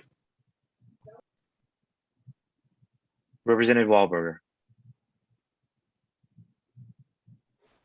Thank you so much. So nice to see you here with DOE facilities, Mr. Sniffen. We're thrilled because you're a get it done guy. I have a couple of questions, obviously, regarding Kihei High School. And I'm interested in knowing more about what's happening with the roundabout. I assume that since you're there and you supported that project, that the roundabout might still be happening. We've been dealing with only rumors from various construction folks saying that construction is stopped and that maybe we won't be getting that roundabout there. Can you clarify? Absolutely. So the roundabout was stopped for a time after the Land Use Commission came back with its order. The roundabout was halted to determine not whether it goes or not, but how it gets paid for, whether it's a DOE project or a DOT project. So we worked on it, and it's moved forward again. We've already given the contractor the go-ahead on finishing the roundabout, and it's going to continue to be a DOE project.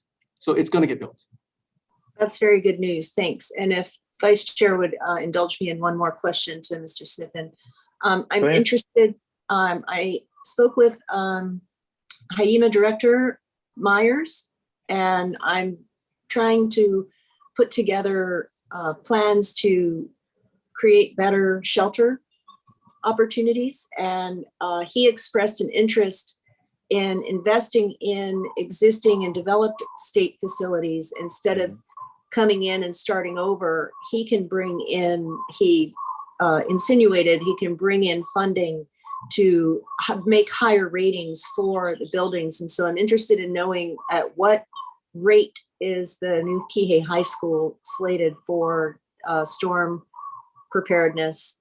Will that facility be able to be used as a shelter facility? And would you all be willing to work with HYEMA if you can get some funding there to make sure that that facility is a Cat 5 rated facility? So I'll follow up with the rating of the facility and get it back to you. And I'll definitely reach out to Luke. Thank you. And I'm also interested in getting the actual plans for the school. I don't have any information, and the community is also interested in seeing some plans for the school, if you don't mind. Thank you very much. Absolutely. We'll get that out to you as well. Appreciate that. Thank you. Thank you. Representative Martin. Hello, thanks, Vice Chair. Good morning. I have a question. We're talking about building new schools in areas that have increased population on West Oahu, but we see from our redistricting that in some parts of Oahu, we've lost population. And that is consistent with some areas of my district where we have more school infrastructure than we need for current enrollment. And we have schools that are competing for students within the neighborhood. And as a result, the quality of the services that we're able to provide those students goes down because the schools are operating on a budget where they can't afford things like PE teachers, music, art. And it's something that weighs heavily upon me. There's not a lot of talk of shutting down schools or consolidating schools. And it came to my attention just since I very, very recently became elected that we had this overcapacity and competition for students in the neighborhood. But apparently teachers and DOE staff have been talking about this particular part of the district for a decade. And so I'm very late to the conversation, and yet nothing has been put in place. I've tried to get a process started to kind of look at it formally. And I just wonder, I do have a conversation scheduled with the deputy tomorrow, But I just wonder how we can move forward on reassessing consolidating schools, which in theory would free up land for other projects, which might include affordable teacher housing, though not necessarily limited to that, because there may be other DOE goals, which we'd also be very happy to accommodate. But I just wanted to see what the barriers are in consolidating and closing schools that may be the reason that this hasn't happened yet. Thank you. Absolutely, and great question. And this is generally what the legislature had in mind when looking at the formation of the SFA, to try and see how we maximize the use of our underutilized lands within the DOE from an operational perspective, and hopefully from a revenue perspective as well. So the SFA is working with the DOE to start targeting or looking at the need of different properties, different lands, different schools in different districts, to see where we could start maximizing that. And I apologize, we haven't set up to start those conversations yet from the SFA's perspective. So we'll be working with the DOE throughout this next year when we establish the staffing to ensure we advance those discussions. I don't want to speak for the DOE on what's needed and what's not, but we'll definitely have that conversation with them throughout to see how we can be beneficial in reutilizing potential lands. Thank you for that. But I am very curious for the superintendent's view on the issue as well, because it really is more of a DOE issue, within the system. Thank you very much, Representative Martin, for the question. Some of the discussions that we've been engaged in, Deputy Superintendent Unibasami has been involved in that. So I'm going to turn that over to Deputy Superintendent. Aloha, Representative Martin. As stated in the email, that the overall work of consolidating a school has some procedures that need to be followed, and I will discuss that more with you tomorrow. There's policies around it and procedures that include that it has to meet 3 criteria. If we're talking about a specific school, the way we also need to look at it is not only looking at it from a lens of the policy, but also what the community and the parents and the families of that school want for their particular school, and why that school continues to exist. In the area that you're speaking about, we are looking at putting in programming that is consistent with the type of work that we need to do in order to address the demand for virtual learning beyond the COVID years that we're experiencing right now.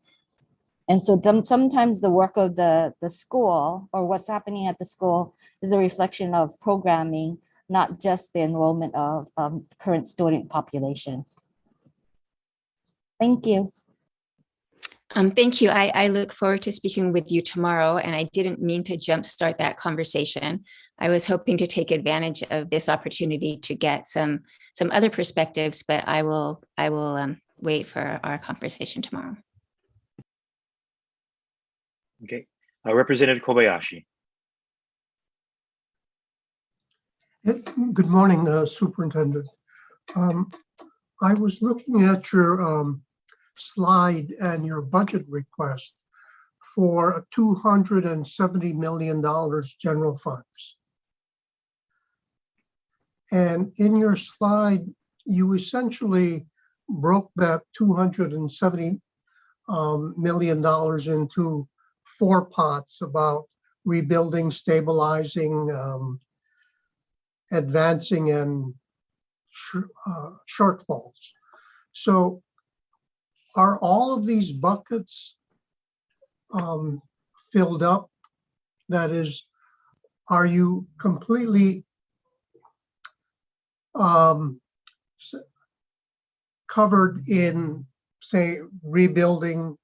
Are you completely covered in terms of stabilization, in terms of advancement, shortfalls, etc.? Or is there still a wish list beyond this 270 million?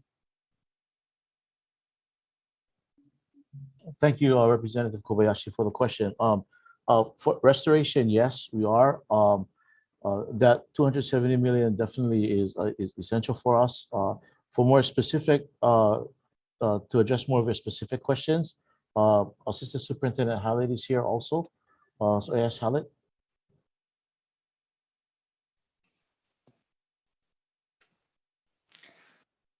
Hi, good morning. So Superintendent, correct. The restoration, the restoring stability, and the shortfalls, those are what we needed, and that's what was funded in the governor's request. Advancing education, the fourth category, not all of the requests that were submitted by the department made it into the governor's budget, and those details I believe are included in table 4. You can actually see, I'm sorry. Yes, in table 4, you can see which requests were not able to be accommodated within the governor's funding level. Okay, I'll go look at table 4. Thank you. Thank you. Representative Bronco. Thank you so much. This question's for the superintendent. We're starting to see a lot of legislation coming around. Everyone's talking about surplus and budget and whatnot, but I wanted to kind of continue on in that vein from Representative Kobayashi. What do you think is necessary to build capacity and also to retain our teachers? Well, thank you very much for the question, Representative Blanco. The capacity building within our system definitely is essential. Specifically, as you're asking, related to personnel and our teachers. Our Office of Talent Management has several systems in place to help recruit, identify and recruit teachers. They have implemented a program, a new program online to help recruit teachers from the outside. Also, they've implemented a system that identifies ambassadors in Hawaii, our current teachers, that can speak to questions that prospective teachers that would like to come to Hawaii to teach. They share about the special place that Hawaii is and what our department is looking for in quality educators. We also have Assistant Superintendent Sean Bacon on the line that can also share a little more in detail in terms of what we're looking for in terms of personnel and our needs there. A.S. Bacon. Thank you, Superintendent, and thank you for the question, Representative Bronco. Yes, I think the department has really been focused on the last few years really on recruitment and retention. We have just recently implemented a new recruitment website, and like what Superintendent did say, we do have a group of ambassadors. We've been also trying to engage applicants prior to the application process or prior to coming with some question and answer periods to try to get them better engaged. We also have our teacher induction and mentoring program too. So actually, once the teachers do become employed, we are really working with them to try to ensure that they're provided with a mentor. And we are providing our current teachers with a mentor stipend for the additional work that they are working on.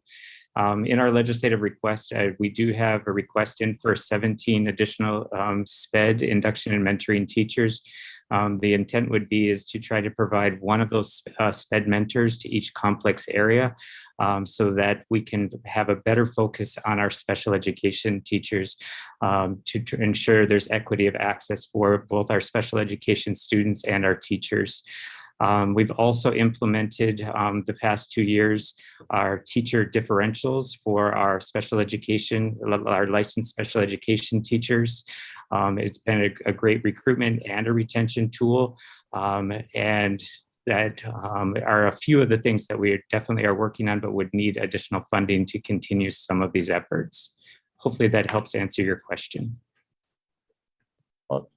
A.S. Bacon, thank you very much. I also like to also share that definitely our need to hire additional teachers and counselors and so forth is very important to support our students. Equally important also is our ability to recruit and attract administrators and classified staff that provide needed supports to our schools school security, custodians, office educational assistants, and so forth. Definitely all of those needs are critical for us in the department to continue to provide that high quality service that we have for our students. So thank you very much. Vice Chair, if you can indulge me with another question. Yeah, go ahead, Representative. For the superintendent. So several families in my district reached out, had young students in the Kayapuni system below 5th grade. And when students returned back to school, English distance learning was offered, but an Olelo Hawaii option was not offered. And these students were put in English distance learning, which was very frustrating for the parents, very frustrating for the students, and to me just showed a lack of care, or that Olelo Hawaii is an afterthought. It's also been pointed out to me that with the previous superintendent, that the Office of Hawaiian Education was dropped from reporting to the superintendent to below the deputy level, which also signaled to me a structural issue. And so I know that wasn't under your administration, but I wanted to talk about your plans on making sure that Olelo Hawaii, the Office of Hawaiian Education, and Hawaiian language is at the forefront, because we are a 2-language state. Mahalo. Thank you very much, Representative Blanco. Our Kaipuni students are definitely very, very important to us, and providing those services and educational opportunities for them is very important. I know Deputy Superintendent Onibasami, along with our Office of Hawaiian Education, did a lot of work really quickly to help stand up a distance learning program for our Kaipuni students. So I'm going to ask Deputy Superintendent Onibasami to share a little bit about the efforts that they did. So, Deputy. Aloha, Representative. At the time we were looking at state distance learning, there was a conversation about should we be creating a parallel program for Kayapuni. And at that time, it was reported back to us that Kayapuni and Hawaiian culture-based education really relies on in-person, in-place, aina-based for it to be culturally relevant, and that there was advocacy for keeping in-person learning as a priority. As the numbers grew, I think that changed. And we did quickly stand up a distance learning program for Kayapuni. It was not, and I apologize that if anyone ever thought that Kayapuni was not important. It is absolutely important in the Department of Education. To date, we have opened several sites in supporting Kayapuni students and Hawaiian culture-based education and pathways. Most recently in Kailua High School, which accepted and invited the Malama Honua students from 8th grade into a high school program. We also helped to establish immersion in Kailua High School. We have plans for other Kayapuni opening, schools opening and programs opening, and also looking at schools that are starting with elementary, adding grades into those particular schools. As for reporting, the Office of Hawaiian Education continues to report to the superintendent. However, because of the many operational supports that are needed and quick turnarounds, I work very closely with Kawi Sang to ensure that she and her staff have the needed support and turnaround that is needed to be able to support the Kayapuni schools in the Department of Education. Again, Kayapuni is important, and we continue to make it a priority in the department. Thank you. And I just want to add, going to Representative Martin's point, in our area, we do have 9 feeder schools to our intermediate schools. So we are competing for students. I think the windward side, especially in Waimanalo, Kailua, Kaneohebe, Keolu Hills area, would be a perfect place to start a Kaiapuni Elementary. Mahalo. Okay, Representative Peruso. Hi, I just wanted to actually continue that conversation about the engagement of OHE. I'm really interested in the CTE standards revision that you've been engaged in. And I'm very concerned about the drafts that I've seen thus far because I'm worried that they're not adequately future focused or place-based. So definitely not grounded in Naho Pena'a'o.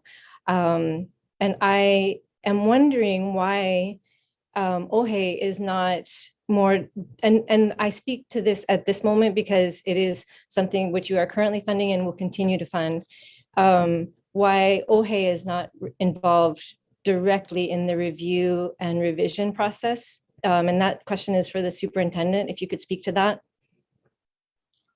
Thank you very much, Representative Peruso. You're right. Currently, our CTE standards are in the revision process. We work very closely with each of the advisory boards, our pathway advisory councils for each of the respective CTE areas.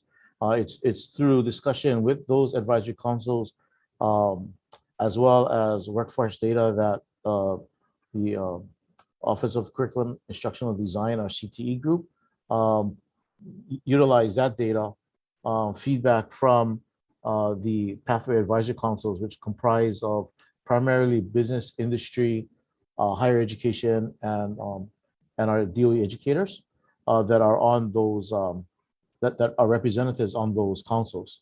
I will definitely take a look at and see and review the composition of the council to address your concerns, to be sure that the Office of Hawaiian Education members are represented on the PACs. Thank you. I would very much appreciate that. And then my second question has to do with civic education. Those Title IV funds are meant to fund well-rounded education, and right now they're primarily being used to support math and ELA.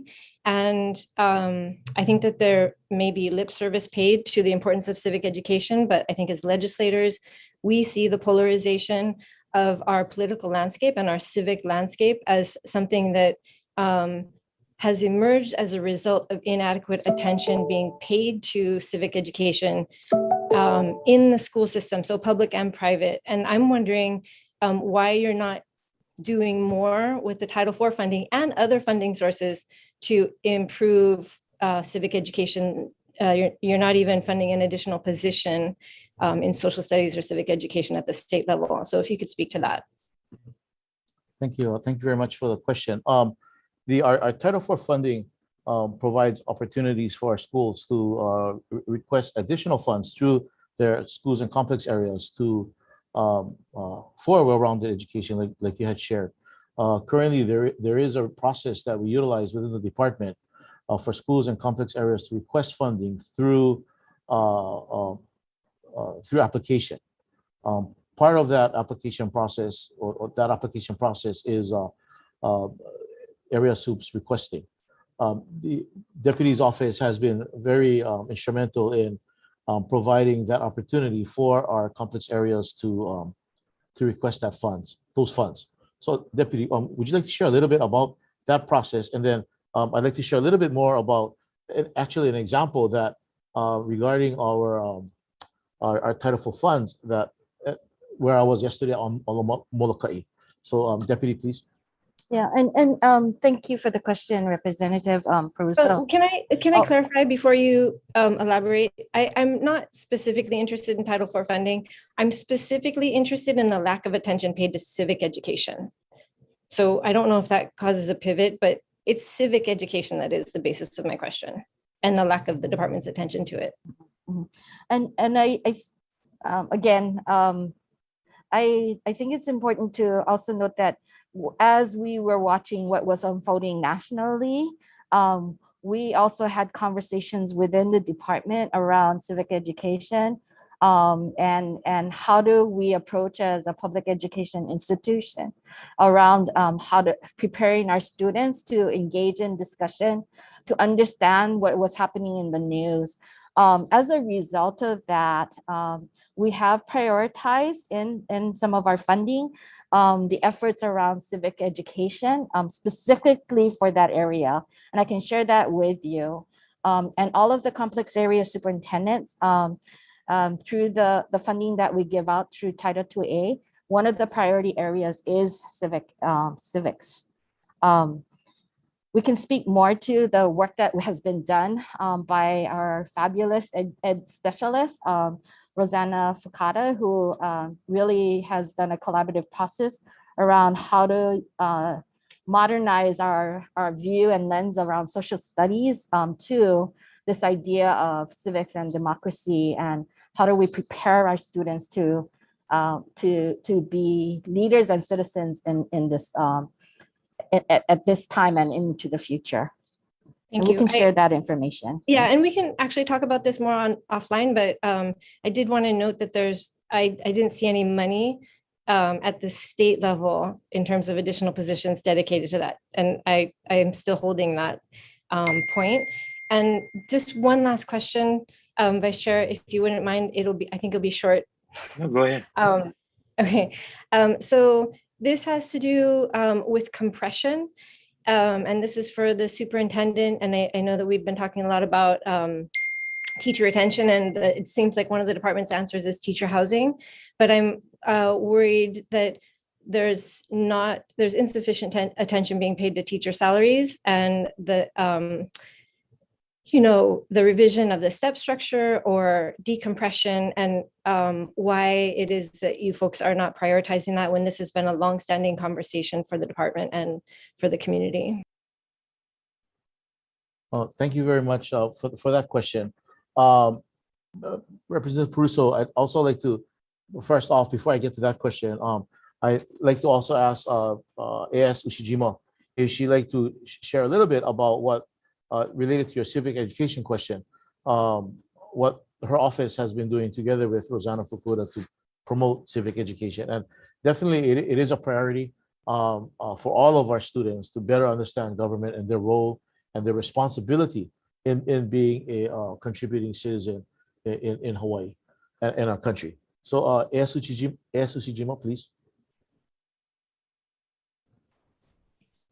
Good afternoon. Aloha, Representative Peruso. I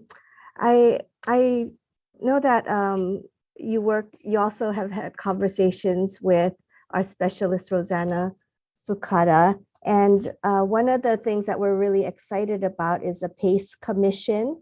And, we have initiated conversations there. And so we're hoping that that's one avenue that we can continue to promote civic education across all of our schools and our grades. And as for the additional position requests, we would love to have more positions for all our content areas, but we know that that's a really difficult ask at this time. And with our prioritizing of our overall needs, we have Rosanna as our social studies specialist. We also have one specialist for our other content areas like science, world languages, fine arts, math. We have tried to have a little bit more help there, but ELA. So we know that it's tough. It's a tough job to do with the situation, but we are continuing to work as a tri-level system so that we can try to leverage our colleagues who also work with the schools.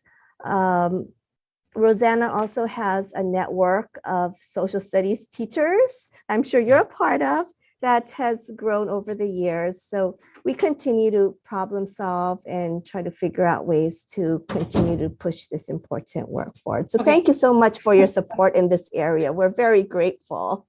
I appreciate that. And I just will add that there is we have funds. We are allocating funds to other departments, and other departments are coming in with requests. And I think that if it's a priority for the department, then you should seek funding for it. And that tells us it's a priority for you. So that's the way we communicate, or that's how I understand the part of this process. So please, I'd like it, money matters. So I don't know if the superintendent was able to answer my question about compression, but. Thank you, Representative Caruso. Assistant Superintendent Sean Bacon for our Office of Talent Management will speak to your question regarding compression. Thank you. AS Bacon. Thank you, Superintendent. Good afternoon, Representative Caruso. Hope you're having a good day. So regarding compression, we, the department, did right before the pandemic actually started. We did do a presentation to the Board of Education January 16th of 2020. Right after that, the whole pandemic started. And I think it is definitely something that we do need to revisit again and have those discussions. I know teacher recruitment and retention have been a very big priority of the department, and seeing what we can do to retain our current teachers. And I think compression is one of the issues that we do definitely need to discuss and move forward on this issue. You know, I don't know that years of experience is definitely, it equates to the effectiveness sometimes of that teacher, and trying to make sure that we compensate them appropriately for that. So be very interested in having further discussions and moving this along. I know that it will come at a quite a big cost to the department, and we would need to figure out where funding wise how we would fund this moving forward, and working very closely with the teachers union on this issue also. So thank you. Thank you. Thank you, Vice Chair. Thank you. Representative Kobayashi. Hello. I think this question is for Brian Halleck with CIP budget. It looks like the supplemental adjustment add-on of $240 million in CIP is large, but in the overall picture of DOE's budget over several years, it seems that this is really low compared to prior years. Are you going through a up and down roller coaster cycle? Hi, Representative. I'm going to defer to Assistant Superintendent Tanaka from Facilities and Operations, if I can. Randy, are you able to take that question? Hello, Rep. Kobayashi. Thank you for the question. Randy Tanaka, Office of Facilities and Operations. We manage the CIP, repair and maintenance, transportation, food service, and safety and security. Relative to the question on whether that amount is low, frankly speaking, we asked for a substantially larger amount in the tune of about 600 million and submitted that to the board, which they approved, which went to the governor's office and was adjusted, which is not an unusual situation. But we got what we got, and we've asked for more, realizing what the work demands given the age of our schools. So that's where we are. That's what we got. But isn't that always the case that DOE has been asking a whole lot more than actually appears in the governor's budget request? That is correct. So of the $600 million request, essentially you got 240. Yes, actually 200, because the 40 Right. million is dedicated to teacher housing. Why is that in cash, the 40 million? I can't answer that, sir. That came out of the governor's office. So you asked for 40 million in bond funding and you got back $40 million in cash funding. No, CIP. I'm sorry, CIP, right. Yeah. Mhm. But it's cash CIP, 40 million. No, geo bonds, I believe. Oh, okay. I mean, in our summary, it says 40 million in special funds on the operating budget side. It what I know of it goes into EDN 450, which is the SFA budget, and that's how it came down back to us. So you're saying the $40 million is geo bonds, not cash funding. That's our understanding, yes. Hi, Randy, I can jump in and help clarify Yes, a little bit. I understand this is a little bit of a confusing issue because I believe our CIP budget reflects an appropriation of $40 million in GO bonds, which then would be transferred into a special fund, which is on our operating budget in EDN 450. So you're going to see that $40 million twice, the bonds approved and then transferred to a special fund. Thank you. Representative Bronco. Thank you, Vice Chair. This is for Superintendent. I wanted to ask, what are your plans and what are you doing to address the learning loss amongst our students? Thank you very much, Representative Bronco, for the question. Currently, looking at the learning loss and those areas that are in need for our students, initially when we started school, we implemented what we call 311. And the 3 represented areas that we really wanted to focus our schools on. 3 areas for our students, 1 for our staff, and 1 for the system. Essentially, the 3 areas for our students included health and safety as the first, social-emotional supports and assessments, the SEL, social-emotional learning. And the third was academic supports, accelerating learning. For the SEL and the academic supports, all schools for SEL implemented a screener for us to really get a real clear indication of where our students were at. All of our students recognize the importance of our students feeling safe, feeling okay with being in school, addressing their concerns, and also simultaneously addressing their academic needs. So schools, kindergarten through 8th grade, did implement academic screeners to identify where students are at. Our secondary schools were monitoring grades and how students progressed through the semester. We do have that information that we collected across the system, and schools are using that together within their complex areas and with their area superintendents to create strategies to address the different areas depending on the data that they received. We have identified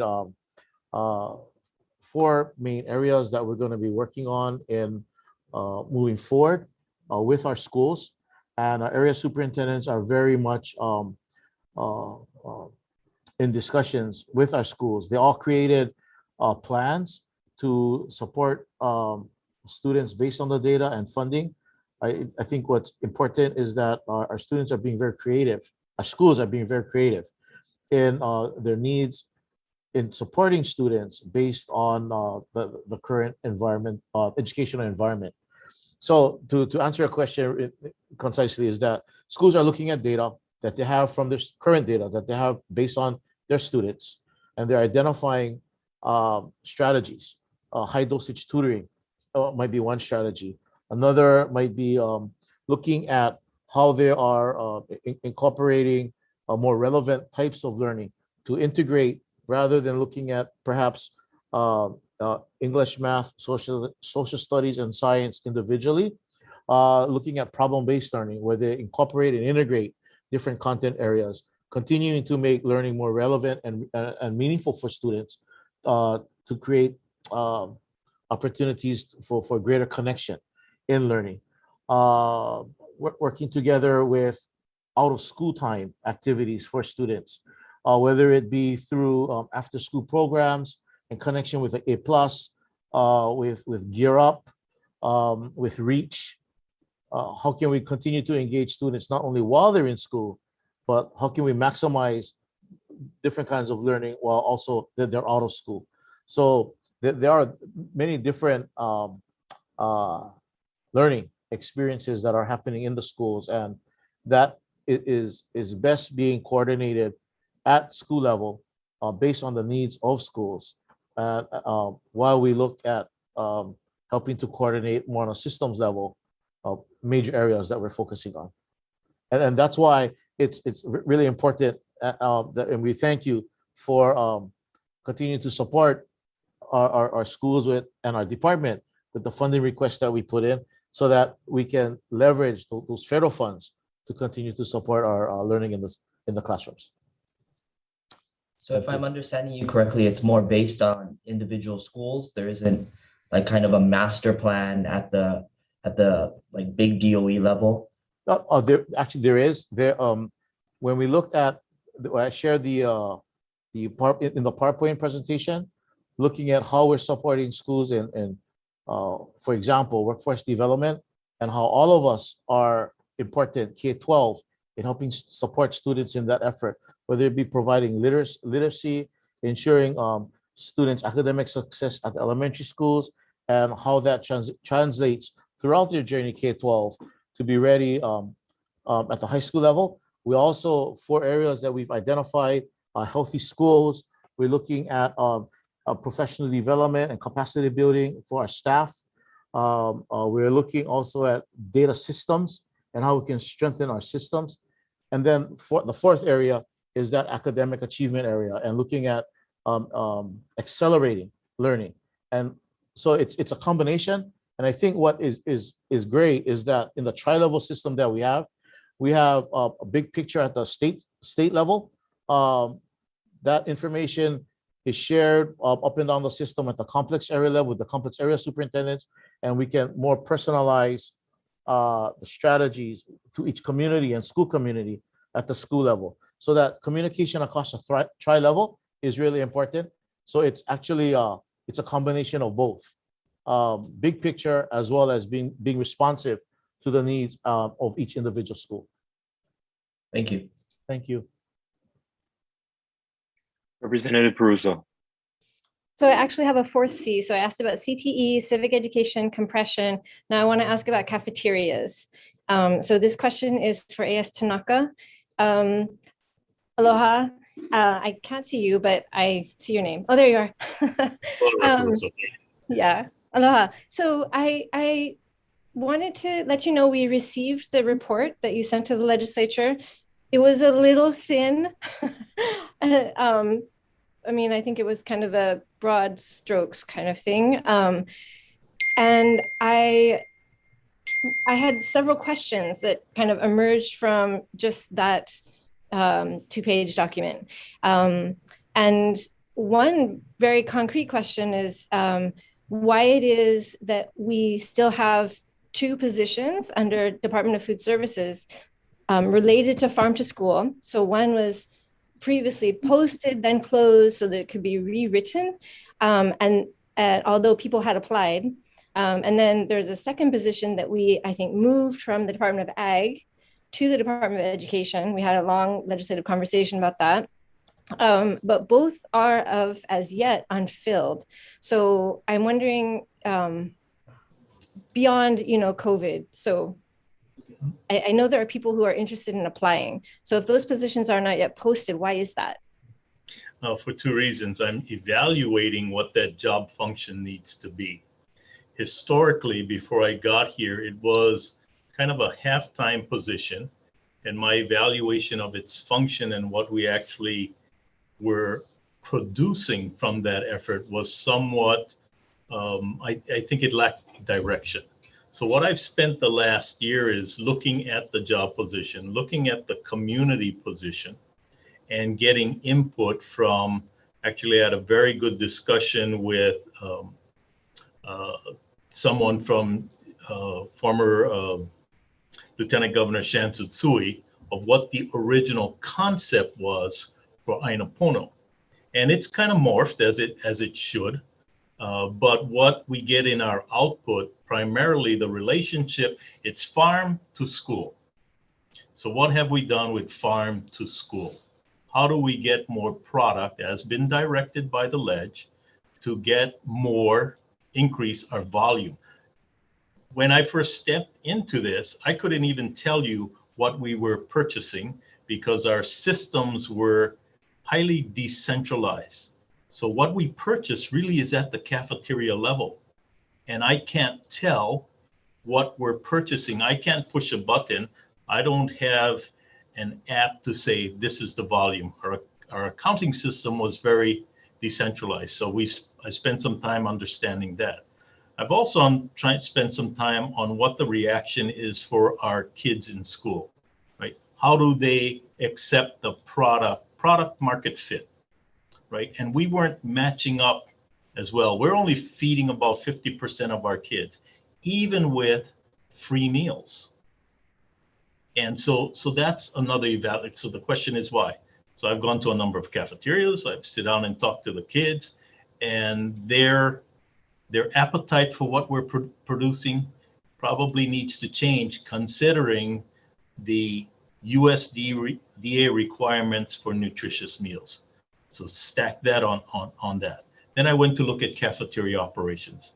We have done some work in scratch cooking, but over the last couple of years, we've moved back to the warm up the chicken nuggets and, service it. That's not where we want to go, right? So I began to look at what I would call a roadmap. Everybody's asking me, what is the plan?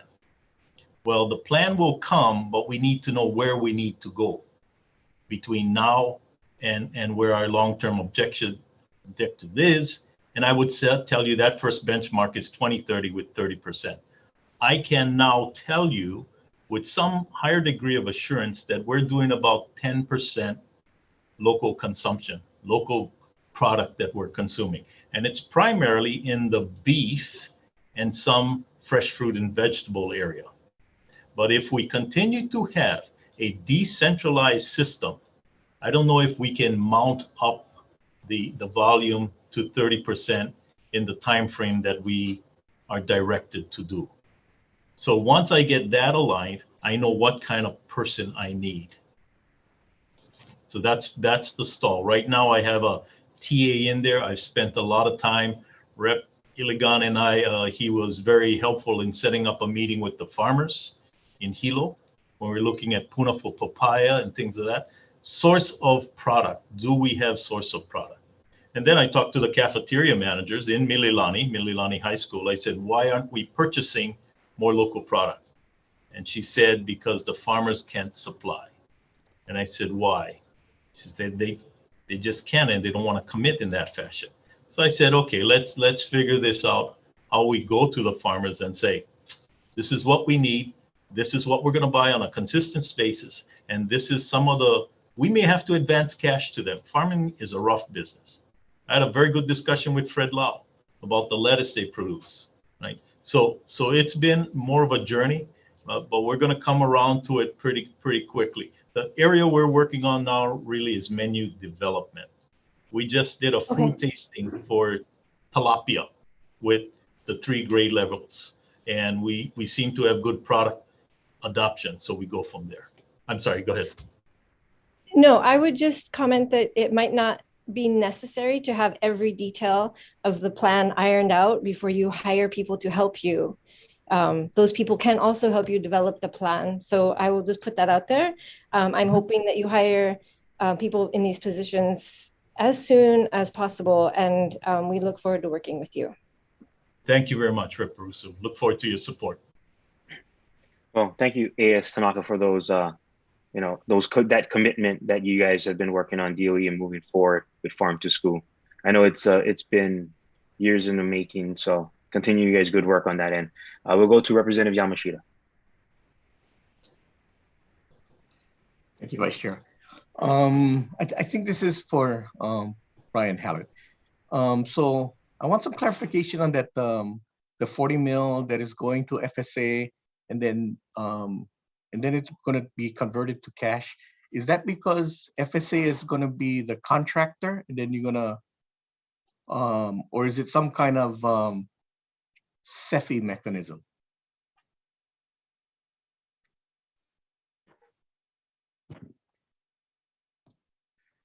Hi, Representative. I'm not entirely sure how that structure would work, but that was my thought, that it could be a CEFI-like structure, but I better defer to others who may know. Maybe Director Sniffen, if he's still available, has a sense of what that is. That's EDN 450. Yeah. SFA's funding, and that did not come through the department's budget request process. Yeah. Ed had to step off to take a DOE call, a DOT call. So the lead administrator had to go do his other job as deputy of We'll make highways. note, and if we can, Representative Yamashita, we will follow up with you on the answer to that question. Okay. Thank you very much. Yeah, I'll get back to you. All right, thank you. Representative Martin.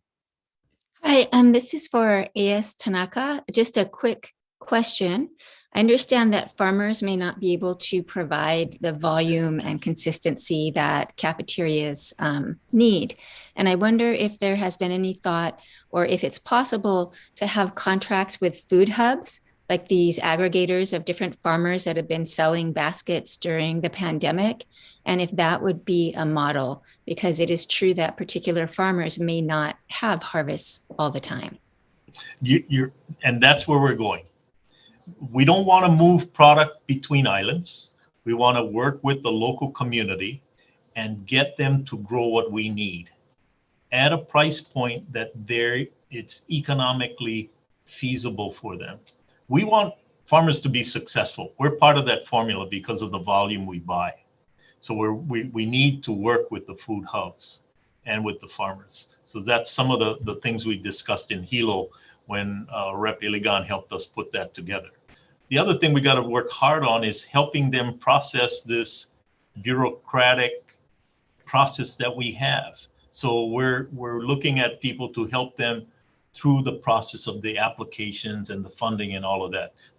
They don't want to do paperwork. They want to farm. So we want them to farm, and we got to help them get product to us. So we're working hard on that process. But the food hub is a good part of the answer. Thank you. Thank you, Vice Chair. Thank you. Representative Bronco. Thank you, Vice Chair. I have two questions for the superintendent. These two questions actually came from teachers. So they outlined that it's the school's responsibility to contact trace, and schools get pressured to have high attendance rates. So some schools may have different thresholds from how many students they'll send to quarantine in any given situation. So how do you balance or keep a strict line to make sure that the thresholds are not different for each school? Well, thank you very much for the question, Representative Bronco. We do get our guidance for thresholds from the Department of Health, and we've been very fortunate to have a really good relationship with them. As you know, the revised guidance from CDC to DOH down to our schools was sent out, I believe, a couple of days ago. That's most current. We've met with all of the principals on calls so that we can be sure that questions are answered. Our area superintendents work together with our principals to monitor the implementation of those procedures, and it is an expectation that all of our schools follow the same thresholds as identified from the Department of Health. Our principals do close contact communications. So basically what they do is if there are identified close contacts in the school, they're responsible for noting that, logging that into the system, and then contacting those individuals that may have been close contacts with an infectious person in the school, or was possibly infectious before they came back to school. That definitely is a lot for our principals to do. They are on top of their responsibilities that pre-pandemic. They are doing it, and I believe, an outstanding job in trying to balance the different responsibilities that they have and getting all of that, all of those needs addressed. So we are, to answer your question, we do have thresholds that's coming across all schools. Our schools are implementing them. And the schools are identifying who are close contacts and notifying those individuals so that we can go ahead and implement those procedures that we have in place. The second question is, what are the guidelines for school closure? Is it based on the number of daily cases, positivity rate, or hospitalizations? What are the current guidelines? Thank you for the question. Again, each of the situations at each school is different, depending on many different factors, including number of classes in a school, the degree of close contacts of individuals who have been identified as positive that go into isolation versus those individuals that quarantine. We do look at the guidance from the Department of Health implementing that at the schools. It's difficult to with Omicron and how it's different from Delta and the original COVID to create a blanket one size fits all kind of procedure, because being in person, what we learned from previously is that it's really important for our students to be in school, to be in person, because if they're not in school, there are so many other challenges that our students face in learning. And so our number one priority is we'll do everything we can to keep our schools open. We're treating each individual school situation as unique to that school. We work very closely with the principal, with the area superintendent. We problem solve the situations as they arise. And should a decision be made that we may need to transition individual classes to distance learning, we'll do that versus closing the entire school to DL, because we do want to prioritize in-person learning and keep our students in school as much as possible to support them and their families. And so individually, again, we're treating school on a case-by-case basis, leveraging our experiences as principals and educators to help problem solve, keeping schools open. If there is a need that we need to transition a school for a period of time, a short period of time, to full distance learning, we'll communicate with families, get that going, and then hopefully get them back as quickly as possible. The majority of our schools have been doing, if need be, classes by classes and adjusting that to keep our schools open. So it's a case by case because of the importance of prioritizing in person. Thank you. As you had mentioned, it's case by case. Who's involved in that decision-making process? Is it up to the principal's discretion, the area superintendent? Can you kind of describe that? Sure. Yes. Yes. The principals are definitely monitoring, what their cases in school. Should a need arise, they'll contact their area superintendent, and there'll be a discussion there.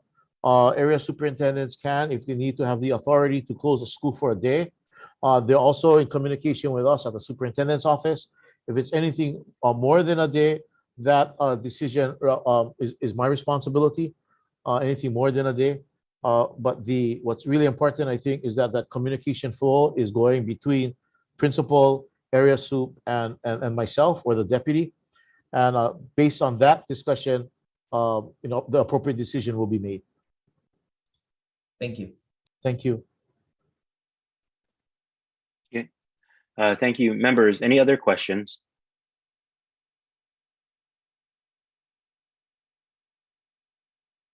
Okay, well, thank you, Superintendent Hayashi, and the rest of the Department of Education individuals that provided us with the answers for today's questions. So with that, I will be adjourning today's informational briefing, and we'll see you tomorrow. So House Finance Committee is adjourned. Hello.